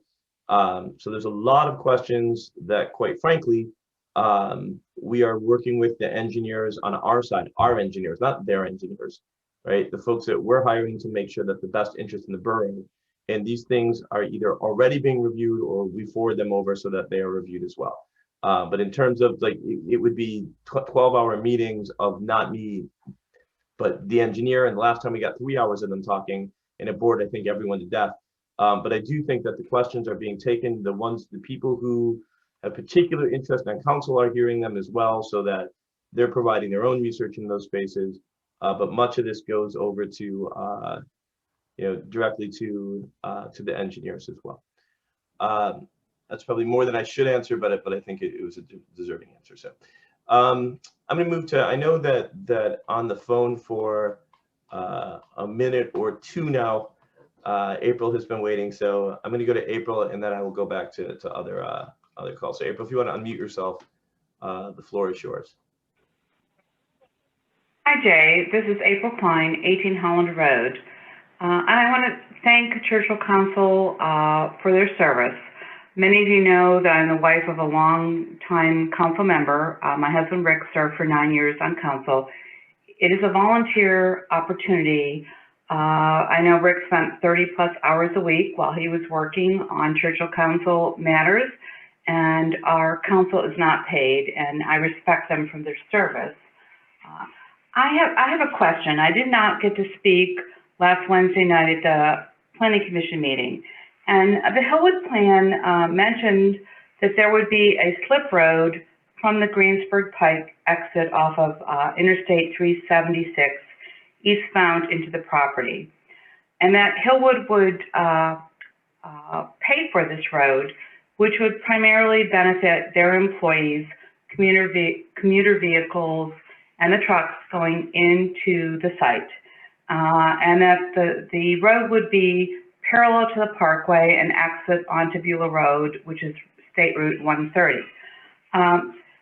It was also mentioned that Hillwood was going to turn this road over to the borough. So it would be a new local road. So my question is, did the borough agree to accept this new local road with all the expenses incurred? 350 trucks in and out, snow maintenance, pavement maintenance. If the road sits below the parkway, presumably there would be a wall holding up the parkway, possible stormwater management issues. And why should Churchill Borough pay for this new local road that Hillwood is going to build? Because of course, someone mentioned earlier in the conversation that it is illegal for a entrance exit directly from an interstate highway into a private property. So it seems to me, the cynical nature of myself seems to me that this is the way Hillwood's getting around getting a slip ramp from the parkway into their site for their business, then turning the road over to Churchill Borough to maintain. Now, I can see some benefits for Churchill Borough because truck traffic would come directly off the parkway into the facility, but I don't think that Churchill area residents should have to pay for this private road that benefits Amazon. That's my first comment, and I still want to reiterate that I appreciate the time and effort that Churchill Borough Council has put into studying this plan. Those of us who are opposed to the Amazon plan, we are not opposed to our council representatives. We voted for you. April, that's your 3 minutes. I appreciate your time. I'm trying to keep everyone to that kind of firm time. But I do appreciate your comment. I'm going to look and see if there's anyone else that I haven't called on video before I go to I have one last raised hand again. So I'm going to scroll through there first, then I'll go to any other calls just to see that I've got everyone. So let me just do a quick peruse. Welcome to the reality of Zoom meetings where I try to see as if we're in person. All right, I don't see anyone with Joanne's iPhone. Yeah, that's the raised hand. Thank you. As I was saying, I'm going through the video first to see if anyone has a physical raised hand. We had already done the electric raised hand, so we're going back around. So please do not blurt out. I appreciate your comment and trying to make sure everyone gets heard. However, I actually have a process for this, believe it or not, to make sure that everyone gets equal time. And so that being the case, I haven't gone all the way back, but I will go to the raised hand of Joanne's iPhone. If you can state your name and address, and the floor is yours for 3 minutes, and then we're going to go to any calls that can unmute. Hi, Joanne Skanga, 30 Churchill Road. And I just have a few random comments after listening to all the presentations or people speaking. You know, I did listen to the presentation that Hillwood made last Wednesday, and according to them, everything was perfect. The sound, the noise, the traffic, the this, the that. You would have thought they were building Disney World and not an Amazon facility. So I think it is unconscionable to think that their studies are perfect. And I think it is very wise on our part if we do explore some independent studies, particularly where it concerns traffic. I've lived here for 30 some years, and I lived here when Westinghouse traffic was full force. And I can tell you that I can't even imagine how they could compare the two to the 700 trucks going in and out a day on our local roads. So I think that really needs to be explored. While I do feel that our engineers do a good job, I'm sure, I would highly suggest that some independent studies be done in that area. Also, you mentioned, or someone had mentioned, that there were other areas that Hillwood had to comply with, that the DEP, PennDOT, Conservation Council. And again, like April, my cynical self is saying that Hillwood probably is welcoming an extension because they probably haven't met all these conditions yet. And they're probably waiting for PennDOT to grant some kind of improvement specs for the roads or the traffic or something. So do we know where we stand with PennDOT and the DEP and the Conservation Council? Is that something that you're able to answer for us, whether it's tonight or in writing or in some fashion over the next week or so? Thank you. Thank you. Appreciate your comments. Just a quick, I think as it is in process with planning, and I think PennDOT is part of that kind of back and forth in the process. So there's not much more that I can add to that space. I'm going to look and see if there is any other people who want to comment. If you are on the phone and are unable to kind of raise a hand, what I would ask is if you can kind of unmute, see if I can do this in any reasonable way if there's anyone who wants to comment who is on the phone.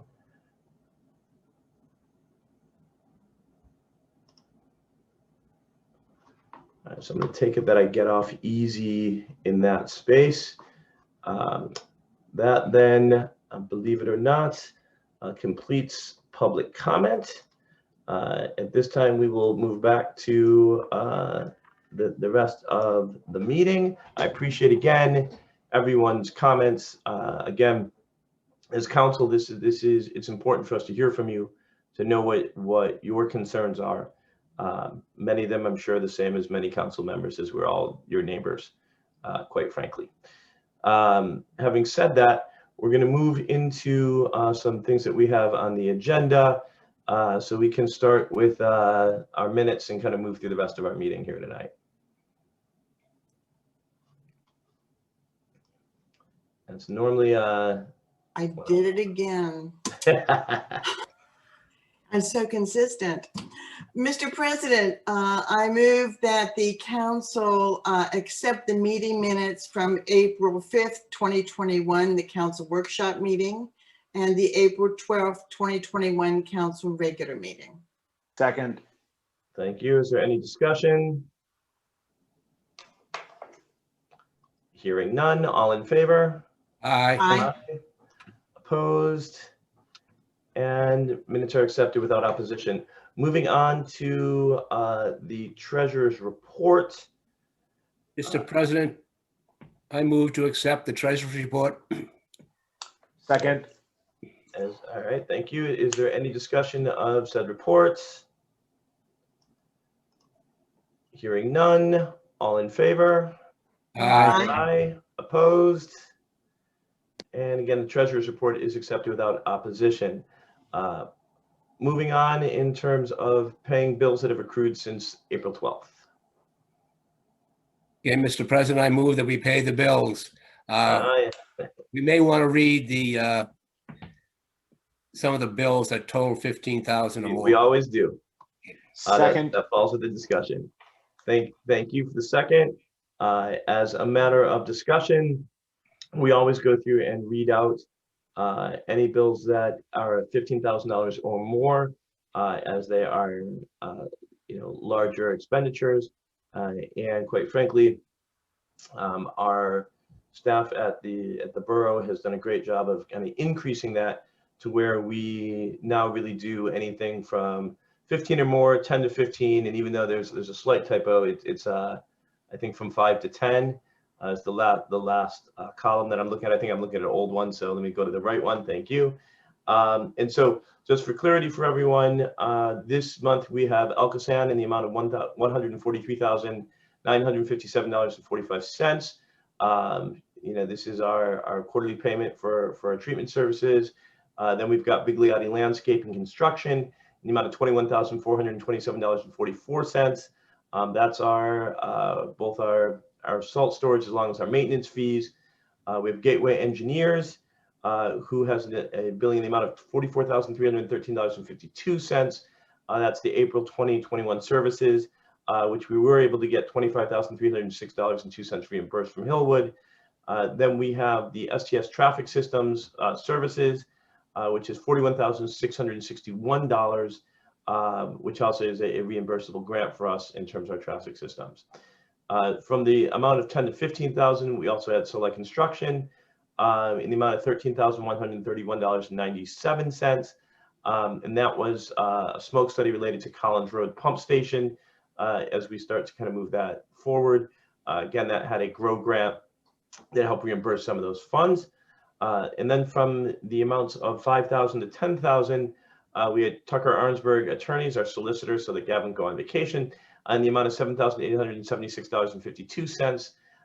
That's for April services. I know that someday someone's going to take me seriously, Gavin, so I'll take the heat for that when that happens. UPMC health plan in the amount of $6,602.44, which is an estimate for our employees' health insurance. BUI or building inspection underwriters or PA in the amount of $5,869.00, and that's again our building inspector. And then that's don't know the pronunciation. I'm sure I'll get it wrong, but Grenicus, I'm just going to go with, which is basically for our website upgrade in the amount of $6,000, and then VFIS C, and I go 19851, whatever, which is our VFD, our insurance policy in the amount of $5,815. Any other discussion regarding the bills? Hearing none. All in favor of paying the bills? Aye. Aye. Any opposed? All right, and we continue to meet our fiduciary obligations. Moving on to the mayor's report. Mr. Mayor, if you have any statements before we have a motion, of course, we leave the floor for you. Yes, I do. Thank you, Mr. President. As reported to me, I wish to inform council that there were no unusual events or no serious crimes during the month of April 2021. Our officers responded to 746 calls for service. That was 2,765 year-to-date for services. Last month resulted in 3 arrests.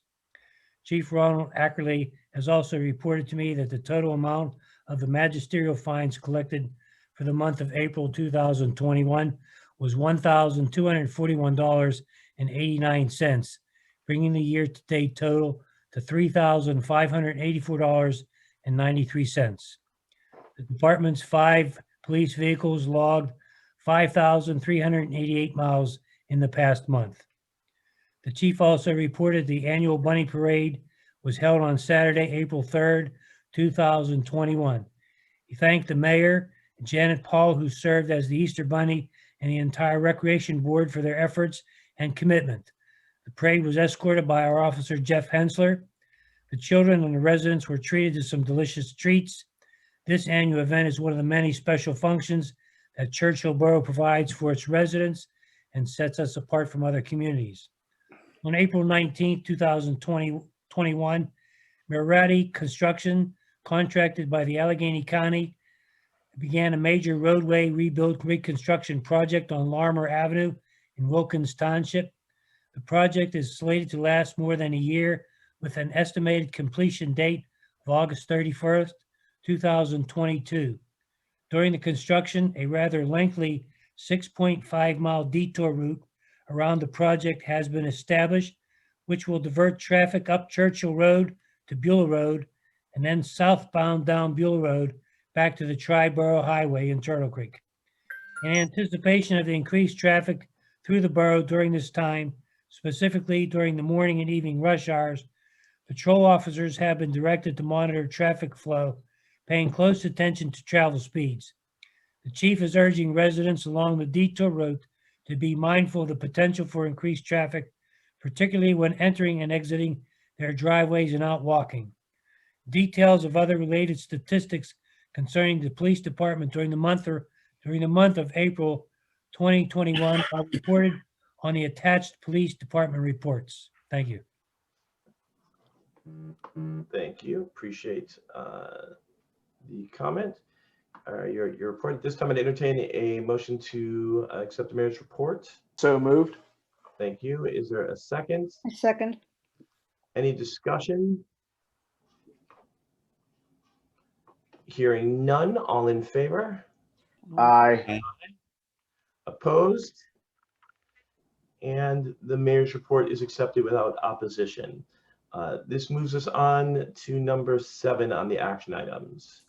Mr. President, I move to approve a resolution of the Borough of Churchill appointing Krista Kohler, Borough Finance Officer, and Kevin Collins, Council Member, as Allegheny County Southeast Tax Collection Committee Delegate and Alternate.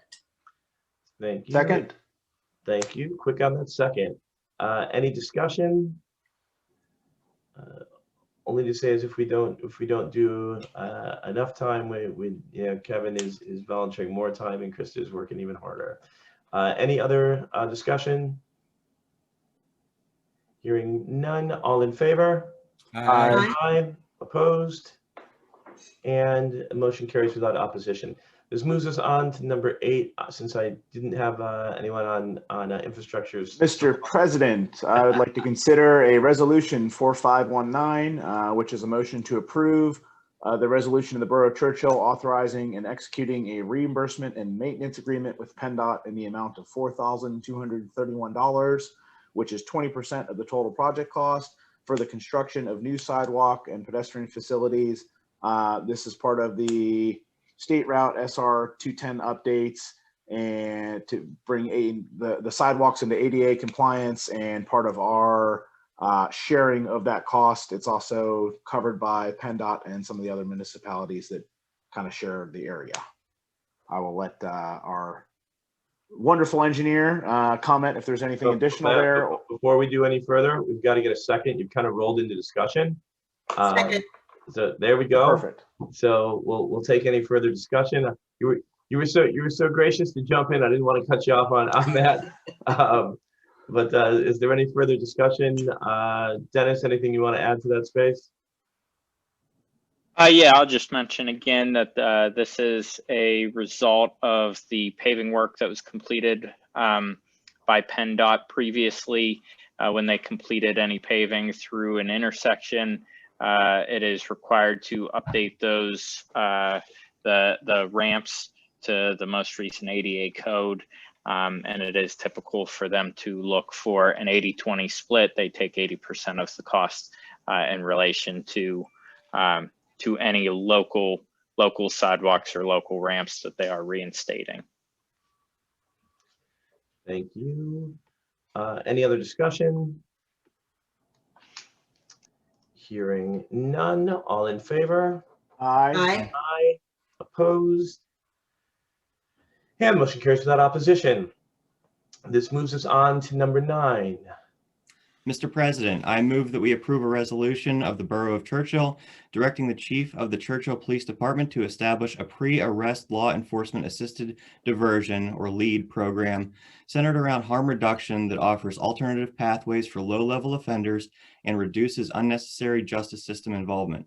The Chiefs of Police, which comprise the Turtle Creek Valley Council of Governments, the TCV-COG, have been working with Connect, the Congress of Neighboring Communities, to institute their LEAD program. LEAD is a community-based diversion approach with the goals of improving public safety and public order and reducing unnecessary justice system involvement of people who participate in the program. Second. Thank you. Any discussion? I would just point out this was brought to us a few months ago. It is something that really tries, and it's not just Allegheny County, which is actually what we'd be joining.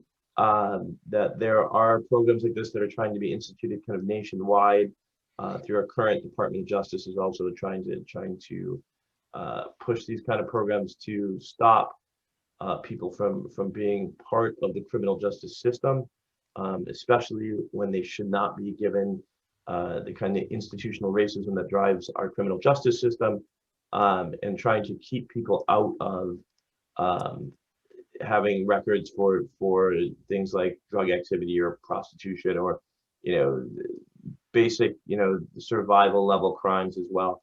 And so it is something that I'm glad that was brought to our attention. Any other comments on this discussion? Mr. President, I do. Go ahead. I'm sorry, go ahead, Ms. Law. Go ahead. I was just going to say, I wanted to point out that we did slightly revise the template resolution that had been circulated, and this is consistent with at least one of the other municipalities in the Connect group.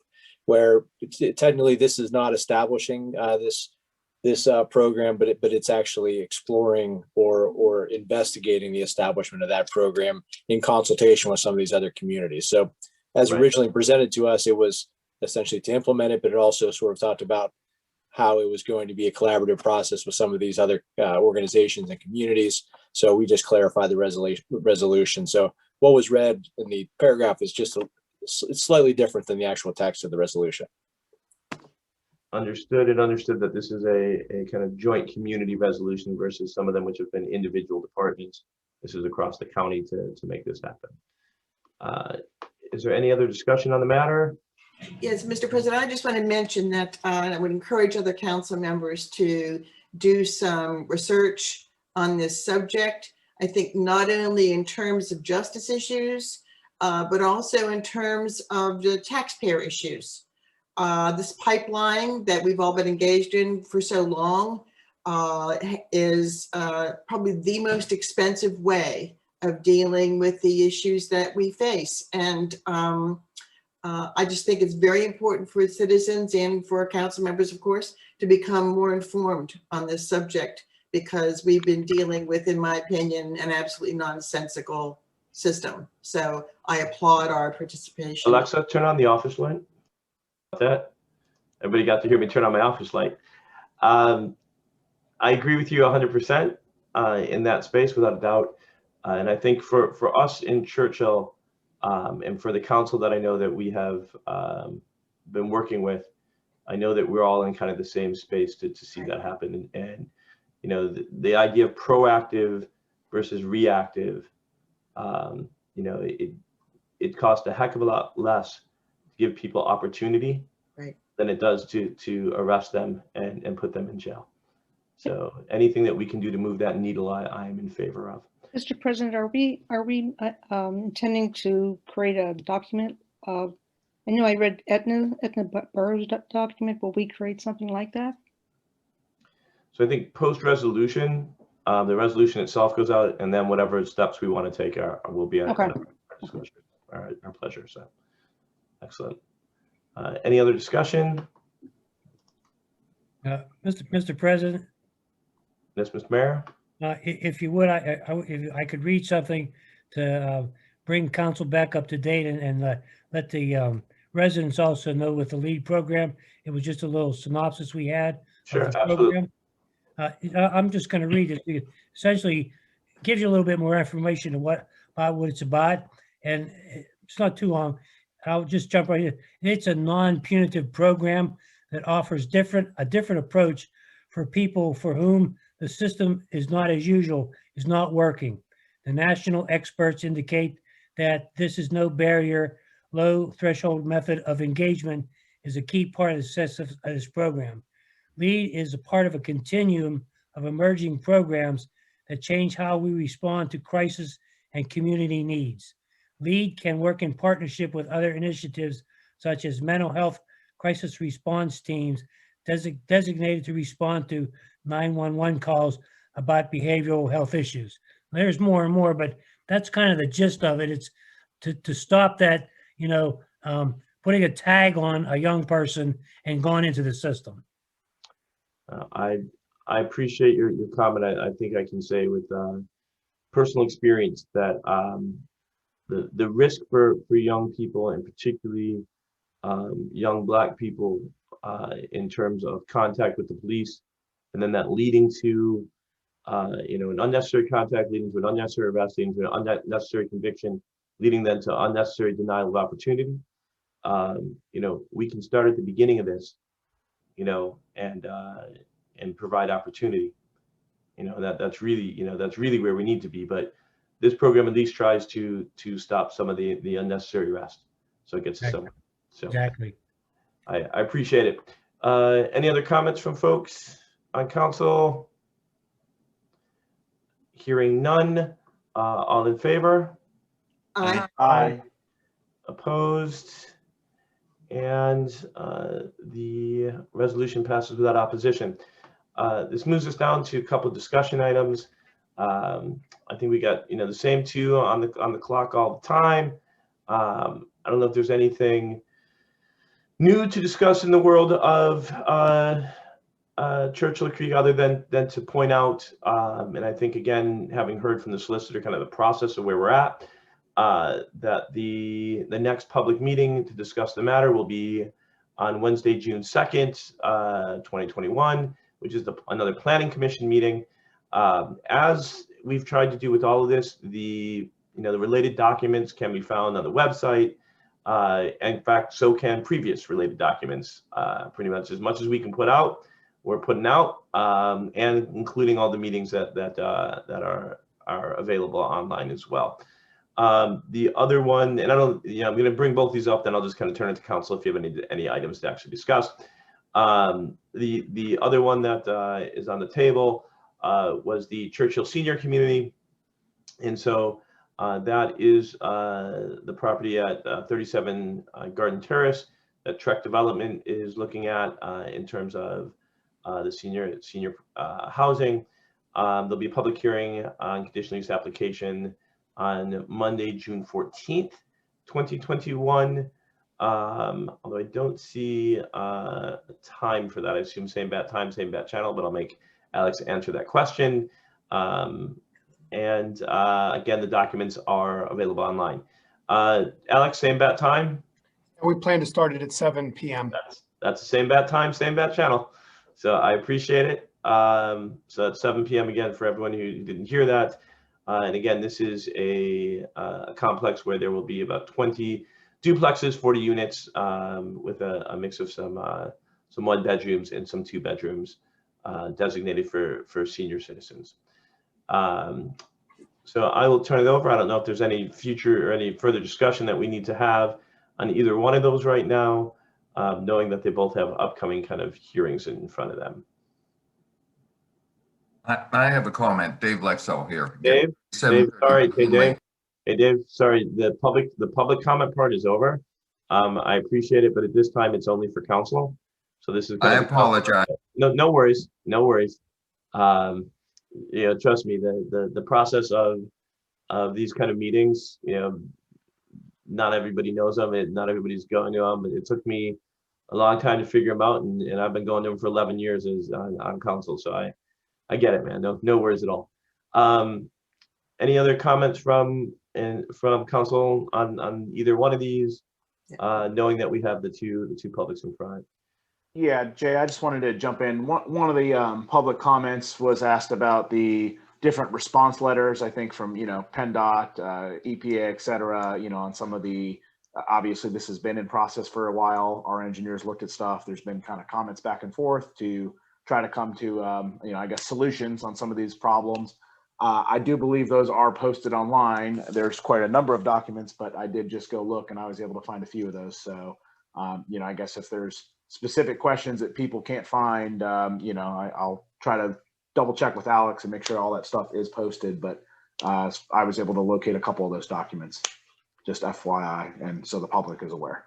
One of the more interesting things about the space we're in, Alex and Krista and our staff, there's been kind of a relatively recent change during COVID, actually, where our previous kind of management team and now our new borough management team, and to their credits, when we deal with these issues, but not just this, they have really gone out of their way to make as much documents available, to make everything as public. If you go back and just look, yes, this is a giant issue, and so we're doing even more due diligence, but just generally speaking, right, the ability for the borough to communicate to our citizenry, where we were 2 years ago to where we are today is like light years. It's an interesting space, and it didn't have to do with Amazon or anything else. It had to do with our management team and the borough wanting to make sure that everybody had as much information as possible about everything. And so, I think a lot of times the questions that are asked, kind of to Matt's point, the documents you may find available directly online. And again, the other point I would make just generally on both of these and anything that comes before us, as council, you know, our job, quite frankly, is to do our due diligence, as I think was asked before. I generally think that anyone who tells, I've said this at every meeting, I will say this again. You know, anyone who tells you that everything is horrible, right, is not being upfront. And anyone who tells you that everything is great is not being upfront, right? And I don't sit and listen to people who tell me that every single thing is terrible and there's no benefits. And I don't sit and listen to people who tell me that everything is fantastic and there's no downsides, right? I recognize that with anything, right, there's middle space, and the role of council, quite frankly, is to do our due diligence as related to the conditional use after the kind of the planning commission, to make sure that they're meeting their obligations. And quite frankly, you know, we continue to try and just make, with any development, and I'm looking at both of these, quite frankly, I'm not speaking to one particular, and any new development, to make Churchill the best we can. You know, I didn't move here to move out. I've been here for 11 years. Now I've got an 8-year-old daughter. You know, I'm in the same space as many of you. So I say that because sometimes people make the mistake when we talk about development or any other kind of discussion in this space, as if, you know, we aren't living here with our families too. You know, Hannah goes to school, Hannah plays soccer at Woodland Hills. I've coached Woodland Hills soccer for almost 18 years, right? I'm down on the fields with the little kids. I got my daughter, I got my space. I got the same worries and the same hopes as everybody else. So I hear you on each of these developments, because I've heard some positive and negative on each of these developments. And so as we move forward, we'll continue to stay in that space. Any other discussion on those? Because I'm going to move into staff and council reports if anybody has anything. Mr. Dorn, can I provide a very brief clarification? I don't want to respond to all the comments, all the public comments, but I think I do want to clear up a potential misconception from my intro. So with respect to the Planning Commission's role and council's role, there was a commenter who I think interpreted what I had said to mean that if the Planning Commission does make a recommendation for approval, then council would somehow be bound by their recommendation. I wanted to be clear that the Planning Commission is a recommending body only.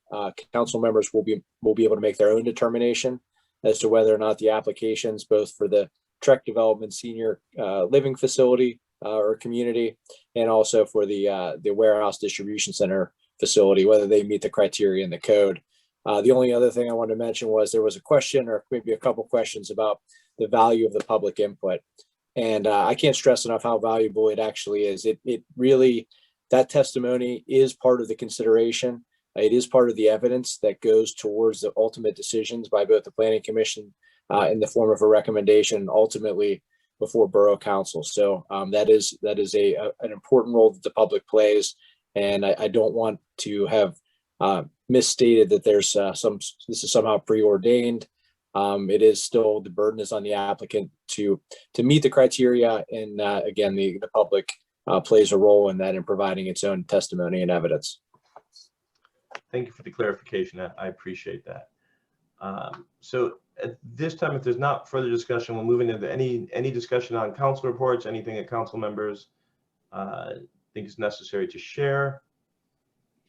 Mr. President, I'd like to share, we have a capital improvement committee in place, which maybe should meet fairly soon. We're getting into the budget process earlier than we did last year. Krista and Alex have drafted up some things to consider going forward with the budget, as far as amounts of reserves, capital reserves, emergency funds, etc. I think that's in front of everybody. If you have a chance, take a look at it. But they've done a lot of work toward this, and so we're gearing up for the 2022 budget. So thank you. Thank you. Government Relations has offered Valerie as tribute.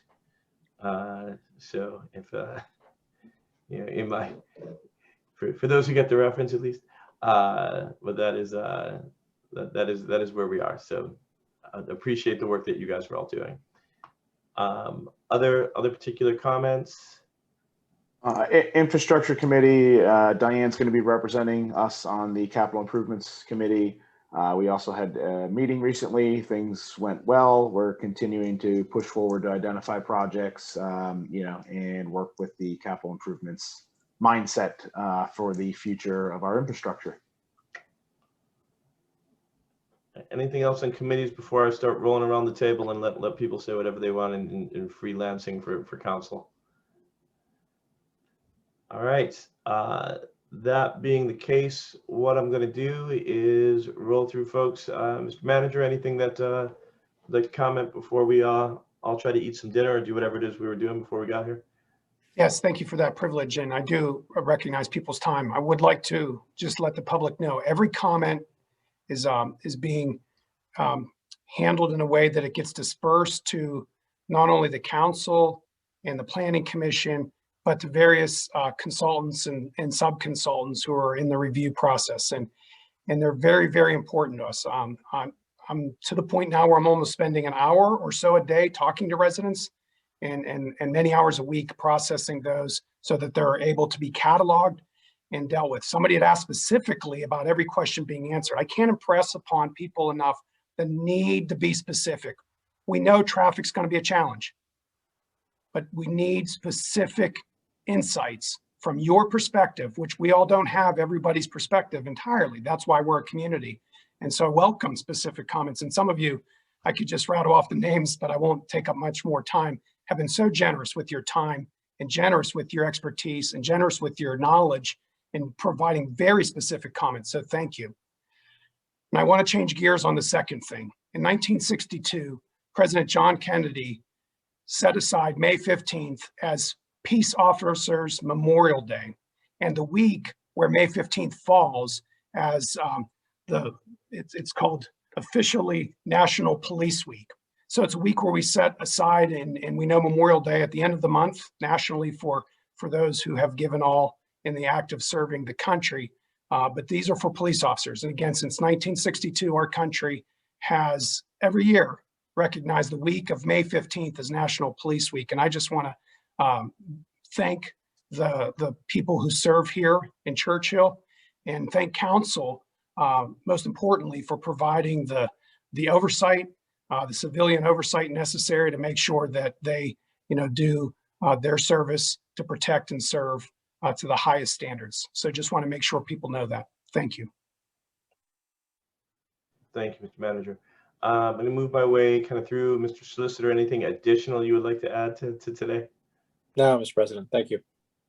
I appreciate it as we both wallow in the sorrow that is soccer.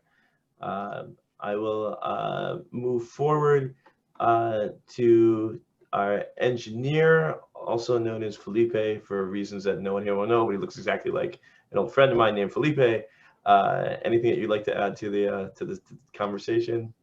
Thank you, Mr. President. I will give just a brief update on a couple of the infrastructure projects that are ongoing or getting ready to begin.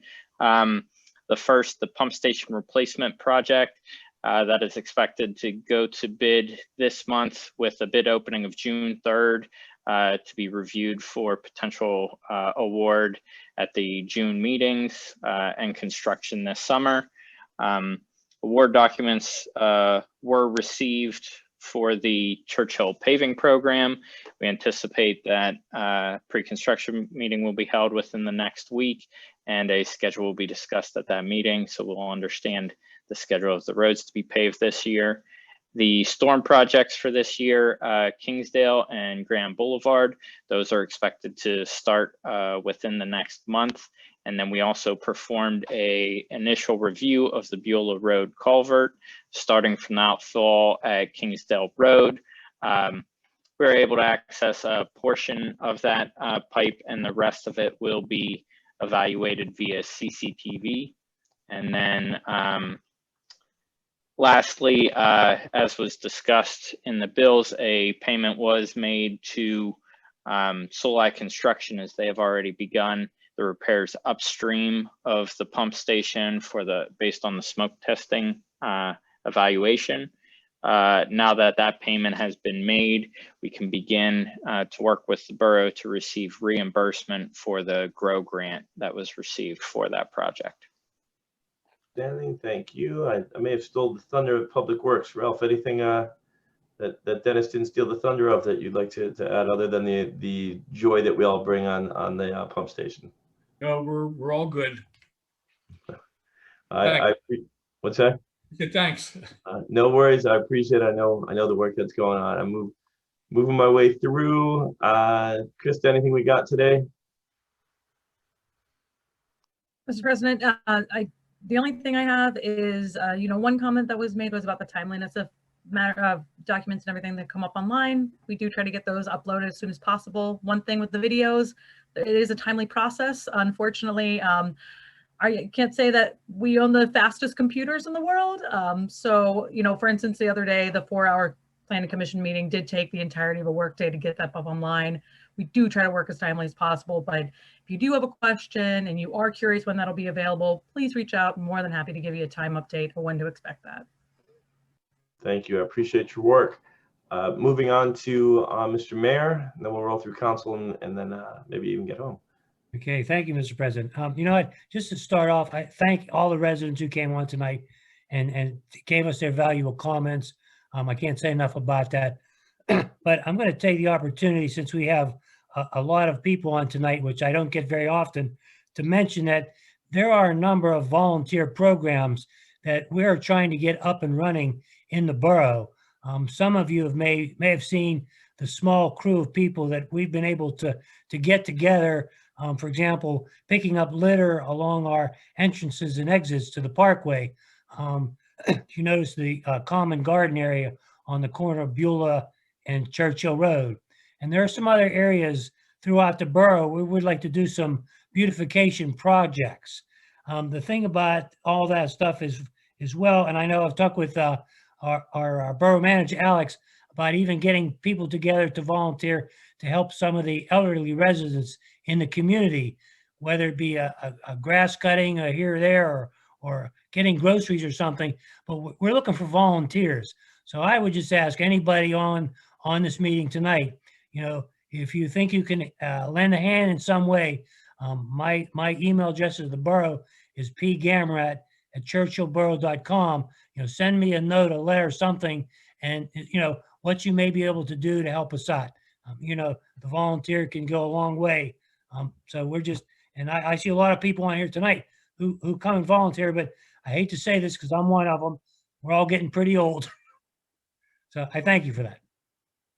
I would echo your point that everyone's comments are super important, but comments and some effort and work is even better. And I know some of you on the outside have put effort and work in on your own time, even if you're not part of the an official organization. So I appreciate that work as well.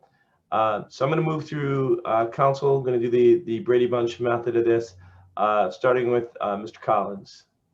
Jay, I'm good. Thank you. Had a good meeting. Thank you. I appreciate it.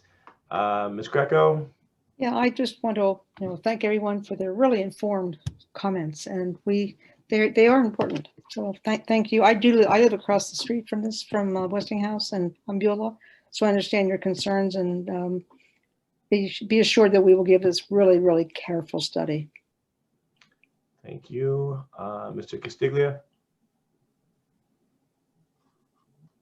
So I just wanted to bring up that I had an interesting opportunity, being on the infrastructure committee, to work with our borough engineer the other day doing some inspection of our storm sewers and storm facilities. So I actually got to go down under Beulah Road the other day, which was pretty neat. I haven't done that in a while. But part of that was, being out there and making sure we were protected was our volunteer firefighters. So did want to just take a moment to recognize them and just remind, as Alex was saying about making sure, thank our police officers. If you see our firefighters out there, they are all volunteer. They go out and help people when they need it the most, and they help keep us all safe. So if you see them out, or if you're driving by the borough building, don't be afraid to stop by and just say thank you. Give them a wave. Good stuff. Appreciate that. Adam, floor is yours. Yeah, I could just reiterate Matt and Norma's comments there. Again, thank you to everyone who came out, everyone who's voicing their opinion. And I also just wanted to say a thanks to everyone on council as well for passing the lead resolution tonight. I think that's a step in the right direction for our borough. And I'm glad that we were able to take this up and get this passed. Thanks. Absolutely. Valerie, floor is yours. Thank you. I want to thank all of council, planning committee, and staff for all your hard work. I know there's a lot of things going on between infrastructure, Hillwood. There's a lot of things going on, and it takes up a lot of time. And I just want to say thank you to everybody for all your hard work. I also want to thank our residents for their continued comments and emails. Know that we are getting these emails and these comments and that they are heard. Thank you. Thank you. I believe that brings us to Madam Vice President. You are muted. Go again. Okay. There we go. I'm just so afraid of saying something when I'm not supposed to, Jay, that I just mute myself. I just want to say that to those who have joined us tonight, you know, when people from outside our borough attend these Zoom meetings, you know, remember at the Planning Commission, we had over 260 people. If we were all in one room together, you know, I know that it sounds attractive for us to have large in-person meetings, but your voice is heard very clearly, every single one of you who want to speak in this format.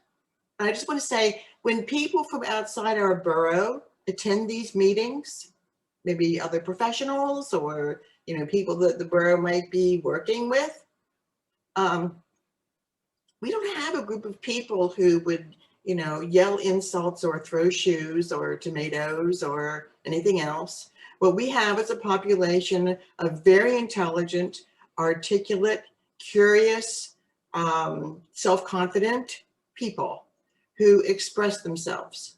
And we hear you. Believe me, we need to hear from you. And I just want you to believe that. We are very, very serious about what we're doing. And please keep coming. But again, importantly, if you have specific comments, suggestions, please try to put them in writing. That makes our job a lot easier. We do watch these videos. We have it on record, but I think it's helpful if you put it in writing as well. So I want to honor and celebrate our police department this week and always. And I want to thank my colleagues for the extraordinary amount of work that they are doing. When we all ran for office, we never imagined that we'd be sitting here doing what we're doing now. So thank you. Thank you, Madam Vice President, which leaves me between logging off and putting my daughter, who you saw pop in a couple times, I talked about before, and putting her to bed.